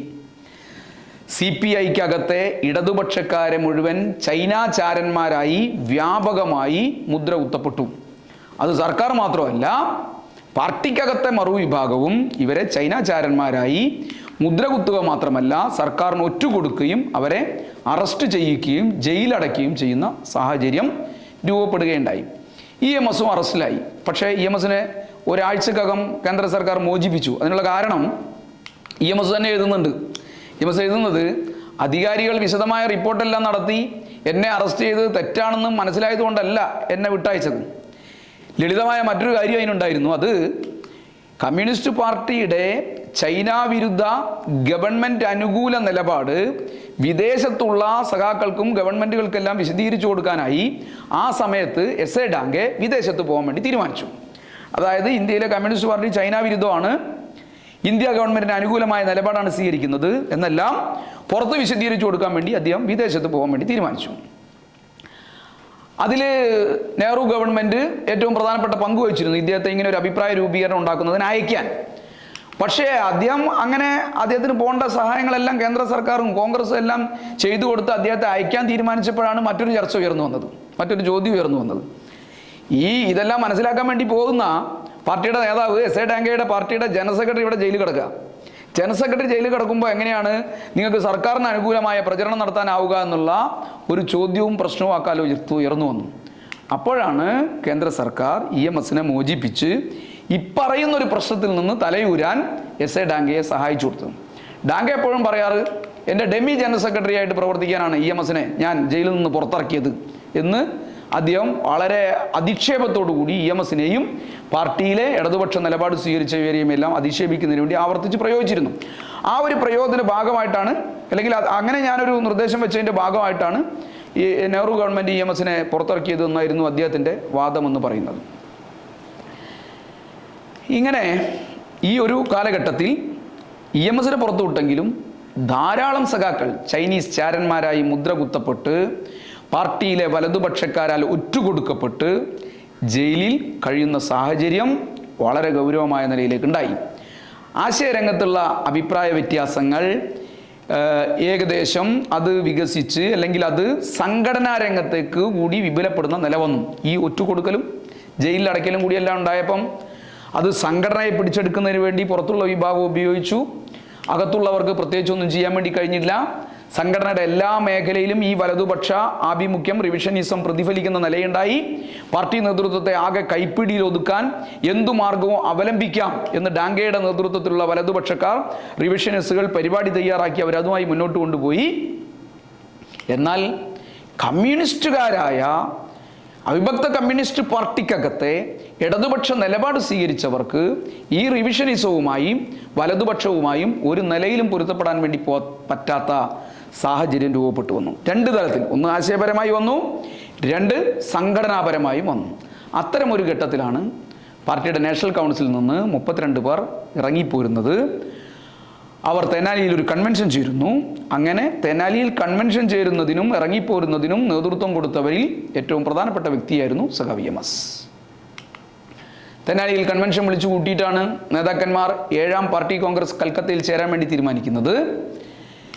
ആ 7ാം പാർട്ടി കോൺഗ്രസ് ആണ് ഇന്ത്യൻ കമ്മ്യൂണിസ്റ്റ് പാർട്ടിയുടെ വിപ്ലവ സ്വഭാവം നിലനിർത്തി ഇന്ത്യൻ കമ്മ്യൂണിസ്റ്റ് പാർട്ടിയെ ഇടതുപക്ഷമാക്കി കാലോചിതമാക്കുന്നതിനുള്ള തീരുമാനമെടുക്കുന്നത്. CPIM നിലവിൽ വരികയും EMS അതിൻ്റെ സ്ഥാപക നേതാക്കൾ ഒരാളായി തീരുകയും ചെയ്യുന്നത് 1964 7ാം പാർട്ടി കോൺഗ്രസോട് കൂടിയാണ്. EMSനെ പാർട്ടിയുടെ പൊളിറ്റ് ബ്യൂറോ അംഗമായി തിരഞ്ഞെടുക്കപ്പെട്ടു. 9 അംഗ പൊളിറ്റ് ബ്യൂറോയിലെ ഒരു അംഗമായിരുന്നു സഖാവ് EMS. 1964 ഏപ്രിൽ നാഷണൽ കൗൺസിലിൽ നിന്ന് ഇറങ്ങിപ്പോന്നതിന് ശേഷം ഈ AKGയും EMSഉം എല്ലാം ഈ 7ാം പാർട്ടി കോൺഗ്രസിനിടയിലുള്ള സമയത്തും അതിനുശേഷവും എല്ലാം വിപുലമായ പര്യടന പരിപാടികളായിരുന്നു കേരളത്തിലാകെ നടത്തിയത്. അവരുടെ വിപുലമായ പരിപാടികളിൽ ഏറ്റവും പ്രധാനപ്പെട്ടത് പാർട്ടി അംഗങ്ങളെയും അനുഭാവികളെയും എല്ലാം നേരിൽ കാണുകയും അവരുടെ യോഗങ്ങൾ വിളിച്ചു ചേർക്കുകയും അതിൽ അവരുമായി സംസാരിക്കുകയും എല്ലാം ചെയ്ത് തങ്ങളുടെ നിലപാട് ജനങ്ങൾക്കിടയിൽ പാർട്ടി സഖാക്കൾക്കിടയിൽ എത്തിച്ചു കൊടുക്കുക എന്നുള്ളതായിരുന്നു. അതിൽ ഏറ്റവും വലിയ പങ്ക് ഈ 2 സഖാക്കളും ഏറ്റവും പ്രധാനപ്പെട്ട നിലയിലേക്ക് വഹിച്ചു. അതിൻ്റെ എല്ലാം ഭാഗമായി തന്നെ മഹാഭൂരിപക്ഷം പാർട്ടി അംഗങ്ങളെയും CPIMൻ്റെ കൊടിക്കീഴിൽ അണിനിരത്താൻ കേരളത്തിലെ കമ്മ്യൂണിസ്റ്റ് പാർട്ടിക്ക് കഴിഞ്ഞു. അതിലൊരു മഹത്തായ പങ്ക് സഖാവ് EMS വഹിച്ചു എന്നുള്ളതാണ് ചരിത്രം രേഖപ്പെടുത്തിയിട്ടുള്ളത്. 1965 സംസ്ഥാന നിയമസഭയിലേക്ക് ഇടക്കാല തെരഞ്ഞെടുപ്പ് നടന്നപ്പോൾ പാർട്ടി ഏറ്റവും വിജയപൂർവ്വം നയിക്കാൻ CPIMന് പിന്നിലാണ് ജനങ്ങളെന്ന് തെളിയിച്ചു കാണിക്കാൻ ഈ ഒരു പ്രവർത്തനത്തിൻ്റെ ഭാഗമായിട്ടാണ് പാർട്ടിക്ക് കഴിഞ്ഞിരുന്നത്. 1965 തെരഞ്ഞെടുപ്പ് നടക്കുമ്പോൾ EMS ഒഴികെ പാർട്ടിയുടെ പ്രധാനപ്പെട്ട നേതാക്കന്മാരും കേഡർമാരും എല്ലാം പ്രചാരകരും എല്ലാം ജയിലിനകത്തായിരുന്നു. Party അണികൾക്കിടയിൽ ആശയക്കുഴപ്പമുണ്ടാക്കാനായിരുന്നു EMSനെ arrest ചെയ്യാതിരുന്നത്. ഇതിൻ്റെ വിശദാംശങ്ങളിലേക്ക് പോകുന്നില്ല. എന്നാൽ EMS പുറത്ത് നിൽക്കുന്നത് അപകടമാണെന്ന് പിന്നീട് കുറച്ച് കഴിഞ്ഞപ്പോഴാണ് സർക്കാരിന് മനസ്സിലായത്. അത് മനസ്സിലായി വരുമ്പോഴത്തേക്കും മറ്റ് നേതാക്കളെല്ലാം മോചിപ്പിക്കുന്നതിന് മുമ്പേ തന്നെ കൽക്കത്തയിൽ വെച്ച് EMSനെ അറസ്റ്റ് ചെയ്ത് ജയിലിൽ അടയ്ക്കുകയുണ്ടായി. 67 4ാം പൊതു തെരഞ്ഞെടുപ്പ് നടക്കാൻ വേണ്ടി പോവുകയാണ്. ആ തെരഞ്ഞെടുപ്പിൽ കോൺഗ്രസിനെതിരായി വിപുലമായ ഐക്യമുന്നണി രൂപീകരിക്കാൻ EMSഉം കമ്മ്യൂണിസ്റ്റ് പാർട്ടിയും രാജ്യവ്യാപകമായും കേരളത്തിലും അതിന് നേതൃത്വം നൽകി. ആ മുന്നണി ആ തെരഞ്ഞെടുപ്പിൽ തകർപ്പൻ വിജയം നേടി. സഖാവ് EMS ഒരിക്കൽ കൂടി കേരളത്തിൻ്റെ മുഖ്യമന്ത്രിയായി. നേരത്തെ തുടങ്ങിവെച്ച പരിപാടികൾ പൂർത്തീകരിക്കാനും പുതിയ പരിപാടികൾ നടപ്പിലാക്കാനുമെല്ലാമുള്ള ബൃഹത്തായ പദ്ധതികൾ സഖാവ് EMS തയ്യാറാക്കി. കേരളത്തിൻ്റെ വികസന ചരിത്രത്തിൽ വലിയ മാറ്റം വരുത്തിയ അടിസ്ഥാന മേഖലയിൽ ഭൂപരിഷ്കരണം ഉൾപ്പെടെയുള്ള വലിയ മാറ്റങ്ങൾക്ക് നേതൃത്വം കൊടുത്ത ആ സർക്കാർ ജനങ്ങളോടൊപ്പം നിന്നു. ജനങ്ങൾക്ക് വേണ്ടി നടത്തിയ ഈ മാറ്റങ്ങൾ ഭരണപരിഷ്കാരങ്ങളെല്ലാം കേരളത്തിലെ പിന്തിരിപ്പന്മാരെ 1959 തന്നെ വിളറി പിടിപ്പിക്കുന്നതായിരുന്നു. സ്വാഭാവികമായും ആ ഐക്യമുന്നണി സർക്കാരും അട്ടിമറിക്കപ്പെട്ടു. CPI സപ്തകക്ഷി മുന്നണി വിട്ട് കോൺഗ്രസിൻ്റെ കൂടെ കൂടി. അതോടെ ആ സർക്കാർ രാജിവെക്കാൻ EMS സർക്കാർ രാജിവെക്കാൻ നിർബന്ധിതമായി. 1970 തെരഞ്ഞെടുപ്പിലാണ് EMS അവസാനമായി മത്സരിച്ചത്. ഇത് കഴിഞ്ഞതിന് ശേഷമുള്ള നടന്ന തെരഞ്ഞെടുപ്പിലാണ് EMS അവസാനമായി മത്സരിച്ചത്. പിന്നീട് സഖാവ് തെരഞ്ഞെടുപ്പിൽ മത്സരിച്ചിട്ടില്ല. തൻ്റെ ജീവിതത്തിലെ സമയത്തിൻ്റെ രാഷ്ട്രീയ പ്രവർത്തനത്തിൻ്റെ ഏറ്റവും പ്രധാനപ്പെട്ട ഭാഗം പാർട്ടി കേന്ദ്രത്തിൽ പ്രവർത്തിക്കാൻ EMS മാറ്റിവെച്ചു. പാർട്ടി സെൻട്രൽ കമ്മിറ്റി അതിന് പറ്റാവുന്ന നിലയിലേക്കുള്ള ക്രമീകരണങ്ങൾ ഉണ്ടാക്കി. ഇടക്കെല്ലാം കേരളത്തിൽ വന്ന് കേരള രാഷ്ട്രീയത്തെ ഗൗരവമായി വീക്ഷിക്കാനും ആവശ്യമായ നിർദ്ദേശങ്ങൾ നൽകാനും EMSനെ പാർട്ടി തന്നെ ചുമതലപ്പെടുത്തി. EMS ആ ഉത്തരവാദിത്വം നിർവഹിച്ചു. ഇടക്കിടക്കുള്ള EMSൻ്റെ രാഷ്ട്രീയ സന്ദർശനമാണ് കേരള രാഷ്ട്രീയം പലപ്പോഴും ചലനാത്മകമാക്കി തീർത്തിരുന്നതെന്ന് EMSനെ സ്മരിക്കുന്ന അക്കാലത്തെ രാഷ്ട്രീയ നേതാക്കന്മാരും ചരിത്രകാരന്മാരും എല്ലാം പറയുന്നുണ്ട്. EMSൻ്റെ ഓരോ പ്രസംഗവും ഓരോ ലേഖനവും അക്കാലത്തെ കേരളത്തിൻ്റെ രാഷ്ട്രീയ ദിശ നിർണയിച്ചതായിരുന്നു എന്നുള്ളതായിരുന്നു അതിൻ്റെ പ്രാധാന്യം. കേരളത്തിലായാലും കേന്ദ്രത്തിലായാലും എല്ലാം പ്രായോഗിക പ്രത്യയശാസ്ത്ര സംഘടനാ പ്രവർത്തനത്തിന് ഒരു കുറവും EMS വരുത്തിയിരുന്നില്ല. അദ്ദേഹം പീപ്പിൾസ് ഡെമോക്രസിയുടെ പത്രാധിപകരായി ഏറ്റവും പ്രധാനപ്പെട്ട ചുമതല നിർവഹിച്ചു. 1978 വരെ ആ ഒരു ഏറ്റവും പ്രധാനപ്പെട്ട ചുമതല സഖാവ് EMS നിർവഹിക്കുകയുണ്ടായി. സഖാവ് BT രണദിവയുടെ മരണത്തിന് ശേഷം പാർട്ടിയുടെ സൈദ്ധാന്തിക ത്രൈമാസികയായ മാർക്സിസ്റ്റിൻ്റെ പത്രാധിപരായും സഖാവ് EMS നിയോഗിക്കപ്പെട്ടു. ഏറ്റവും നന്നായി ആ ഉത്തരവാദിത്വം ആ കാലത്ത് അദ്ദേഹം നിർവഹിച്ചു. ഈ കാലത്താണ് സർവ്വദേശീയ കമ്മ്യൂണിസ്റ്റ് പ്രസ്ഥാനത്തിനകത്ത് വലിയ ചലനങ്ങളെല്ലാം രൂപപ്പെട്ടു വരുന്നത്. ഈ ചലനങ്ങളെയും ഈ മാറ്റങ്ങളെയും എല്ലാം വളരെ സൂക്ഷ്മമായ നിലയിലേക്ക് വിലയിരുത്തി അവയെ സാധാരണക്കാരുടെ ഇടയിലേക്ക് എത്തിക്കുന്നതിൽ ഏറ്റവും പ്രധാനപ്പെട്ട പങ്ക് EMS അക്കാലത്ത് വഹിക്കുകയുണ്ടായി. ഈ കാര്യത്തിൽ സഖാവ് EMS കാണിച്ച താല്പര്യമാണ് കേരള ജനതയെ സർവ്വദേശീയ പ്രശ്നങ്ങളുമായി ഐക്യപ്പെടുന്നതിനും അതെല്ലാം ശരിയായ നിലയിലേക്ക് മനസ്സിലാക്കുന്നതിനുമെല്ലാം ഏറ്റവും പ്രധാനമായി സഹായിച്ചത്. സർവ്വദേശീയ പ്രശ്നങ്ങളെ മലയാളിക്ക് മനസ്സിലാവുന്ന നിലയിൽ അവതരിപ്പിക്കുന്നതിൽ EMSനോളം കഴിവ് മറ്റാർക്കും ഉണ്ടായിരുന്നില്ല. ഏത് പ്രശ്നത്തെയും അതിൻ്റെ പരസ്പര ബന്ധത്തിൻ്റെയും മാറ്റത്തിൻ്റെയും അടിസ്ഥാനത്തിൽ വിലയിരുത്തി ലളിതമായി വിശദീകരിക്കുന്നതിന് കാണിച്ച അസാമാന്യമായ പാടവം സഖാവ് EMSനുണ്ടായിരുന്നു. തൊഴിലാളി വർഗ പ്രസ്ഥാനത്തിൻ്റെ രാഷ്ട്രീയ വിദ്യാഭ്യാസത്തിന് അമൂല്യമായ സംഭാവനയായിരുന്നു അക്കാലത്ത് സഖാവ് EMS നൽകിയത്. സാഹിത്യത്തിൻ്റെയും ചരിത്രത്തിൻ്റെയും ഭാഷയുടെയും വിദ്യാഭ്യാസത്തിൻ്റെയും എല്ലാ മേഖലകളിൽ സഖാവ് EMS നൽകിയ അമൂല്യമായ സംഭാവനകൾ കാലത്തിനതീതമാണ്, കാലാധിപത്യമാണ് എന്ന് നമുക്ക് പറയാൻ വേണ്ടി പറ്റും. കലയും സാഹിത്യവും സാധാരണക്കാരൻ്റെ ജീവിതത്തെ കൂടി പരാമർശിക്കേണ്ടതുണ്ട് എന്ന നിലപാട് വളരെ മുന്നേ തന്നെ സഖാവ് EMS മുന്നോട്ട് വയ്ക്കുകയുണ്ടായി. തൻ്റെ നിലപാടുകൾ സമർത്ഥിക്കുന്നതിനാവശ്യമായ നിലയിലേക്കുള്ള സംവാദങ്ങളിൽ സഖാവ് EMS ഏർപ്പെട്ടു. കലയും സാഹിത്യവും സാധാരണക്കാരൻ്റേത് കൂടിയാണെന്ന് സമർത്ഥിക്കുകയും അതിനനുസരിച്ച് സാംസ്കാരിക അന്തരീക്ഷത്തെ രൂപപ്പെടുത്തിയെടുക്കുകയും ചെയ്യുന്നതിൽ ഏറ്റവും പ്രധാനപ്പെട്ട പങ്ക് EMS അക്കാലത്ത് വഹിക്കുകയുണ്ടായി. ഇത്തരം ഇടപെടലുകളാണ് ഞാൻ പറഞ്ഞതുപോലെ തൊഴിലാളികൾക്കും അധ്വാനിക്കുന്ന ജനവിഭാഗങ്ങൾക്കും സാഹിത്യത്തിലും സംസ്കാരത്തിലുമെല്ലാം സ്ഥാനം നേടിക്കൊടുത്തത് എന്നുള്ളത് ചരിത്രത്തിൻ്റെ ഭാഗമാണ്. ഏത് സങ്കീർണമായ ചിന്തകളെയും ജനങ്ങൾക്ക് മനസ്സിലാകുന്ന ഭാഷയിൽ അവതരിപ്പിച്ച് കാലത്തിൻ്റെ മാറ്റത്തിനനുസരിച്ച് സമൂഹത്തെ ആകെ നയിക്കാൻ പര്യാപ്തമാവും വിധം ചിന്തകളെ നവീകരിക്കാൻ എല്ലാ സമയവും EMS നിരന്തരമായി ശ്രമിച്ചുകൊണ്ടിരുന്നു. അതുകൊണ്ടാണ് EMSൻ്റെ ലേഖനങ്ങളും പ്രസംഗങ്ങളും ചിന്തകളുമെല്ലാം ഏറ്റവും നവീനമായി എല്ലാ ഘട്ടങ്ങളിലും മലയാളിക്ക് അനുഭവപ്പെട്ടത്. ഇപ്പം ആ നിലയിലേക്ക് മലയാളിയുടെ ദൈക്ഷണികമായ വളർച്ചയിൽ പ്രധാനപ്പെട്ട പങ്ക് EMS വഹിച്ചിരുന്നു എന്നർത്ഥം. 1977 അടിയന്തരാവസ്ഥ കഴിഞ്ഞ ഉടനെയാണ് പാർട്ടിയുടെ ജനറൽ സെക്രട്ടറിയായി സഖാവ് EMS തിരഞ്ഞെടുക്കപ്പെടുന്നത്. 1992 വരെ പാർട്ടിയുടെ ജനറൽ സെക്രട്ടറിയായി സഖാവ് EMS തുടരുകയുണ്ടായി. ഈ ഘട്ടത്തിൽ ഇടതുപക്ഷ ജനാധിപത്യ മതനിരപേക്ഷ ശക്തികളുടെ ഐക്യം ഊട്ടിയുറപ്പിക്കുന്നതിൽ ഏറ്റവും പ്രധാനപ്പെട്ട പങ്കാണ് സഖാവ് EMS വഹിച്ചത്. BJPയുടെയും സംഘപരിവാറിൻ്റെയും ആസന്നമായ ആപത്തിനെ കുറിച്ച് ആദ്യമായി മുന്നറിയിപ്പ് നൽകിയ ഇന്ത്യയിലെ പ്രമുഖനായ ദേശീയ നേതാവായിരുന്നു സഖാവ് EMS. ദേശീയ രാഷ്ട്രീയ സാഹചര്യത്തെ ഏറ്റവും സമഗ്രമായി വിശകലനം ചെയ്തുകൊണ്ടായിരുന്നു അദ്ദേഹം ഇക്കാര്യങ്ങൾ സമർത്ഥിച്ചത്.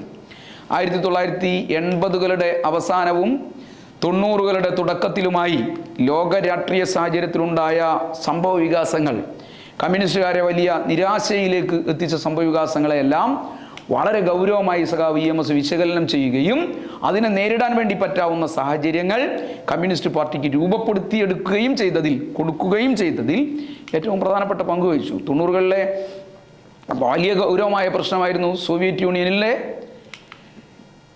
ഗവൺമെൻറ്റിൻ്റെ തകർച്ച, സോഷ്യലിസ്റ്റ് കിഴക്കൻ യൂറോപ്യൻ രാജ്യങ്ങളിലെ സോഷ്യലിസ്റ്റ് ഭരണകൂടങ്ങളുടെ തകർച്ച. ഇതെല്ലാം ലോകത്തെ കമ്മ്യൂണിസ്റ്റുകാർക്ക് വലിയ നിരാശയുണ്ടാക്കിയ സംഭവമായിരുന്നു. പല രാജ്യങ്ങളിലെയും കമ്മ്യൂണിസ്റ്റ് പാർട്ടികൾക്കകത്ത് വലിയ ആശയക്കുഴപ്പമുണ്ടായി സോവിയറ്റ് യൂണിയൻ തകർന്നതോടുകൂടി.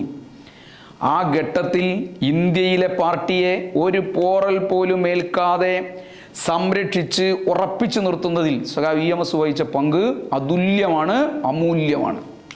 1992 അനാരോഗ്യം വരുന്നത് വരെ, ചെറിയൊരു ക്ഷീണം ഉണ്ടാവുന്നത് വരെ EMS ദേശീയ അടിസ്ഥാനത്തിലും സർവ്വദേശീയ അടിസ്ഥാനത്തിലും എല്ലാ പ്രശ്നങ്ങളിലും ഇടപെട്ടു. 92 കൂടിയാണ് അദ്ദേഹം ജനറൽ സെക്രട്ടറി സ്ഥാനം ഒഴിഞ്ഞ് കേരളത്തിലേക്ക് മടങ്ങുന്നത്. ഇവിടെ എത്തിയ ശേഷം അദ്ദേഹം അടങ്ങിയിരുന്നില്ല.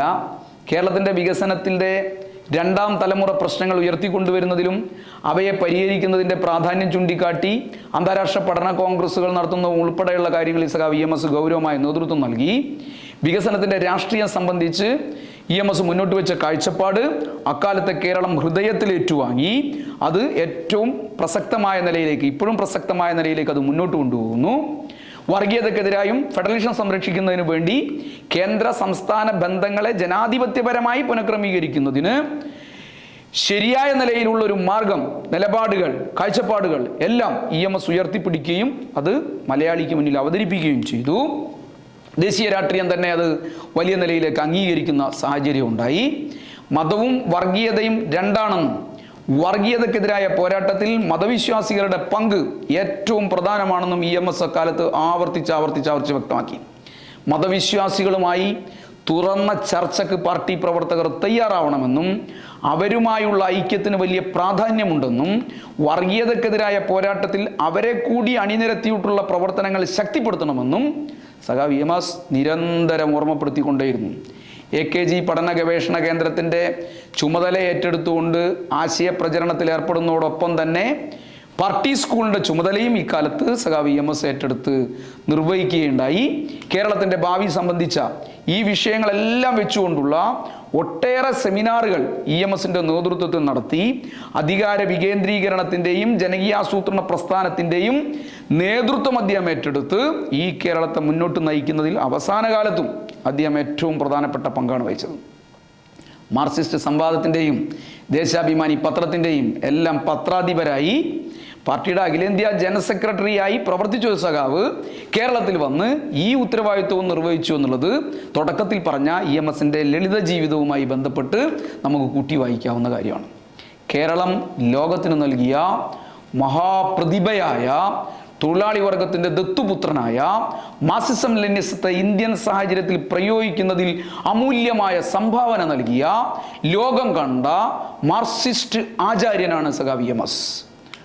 ആ സഖാവ് 1998 മാർച്ച് മാസം 19 തീയതി നമ്മെ വിട്ടുപിരിഞ്ഞു. പക്ഷേ വർഷങ്ങൾ കഴിയുമ്പോഴും സഖാവ് EMSൻ്റെ ഓർമ്മകൾ, EMS നൽകിയ സംഭാവനകൾ, EMS കാണിച്ചു തന്ന വഴികൾ ഇതെല്ലാം മലയാളിക്ക് മുന്നിൽ തെളിഞ്ഞു നിൽക്കുകയാണ്. കേരളത്തിൻ്റെ മുന്നോട്ടുള്ള പോക്കിൽ അതെക്കാലത്തും ഒരു വഴിവിളക്കായി തെളിഞ്ഞു നിൽക്കുക തന്നെ ചെയ്യും.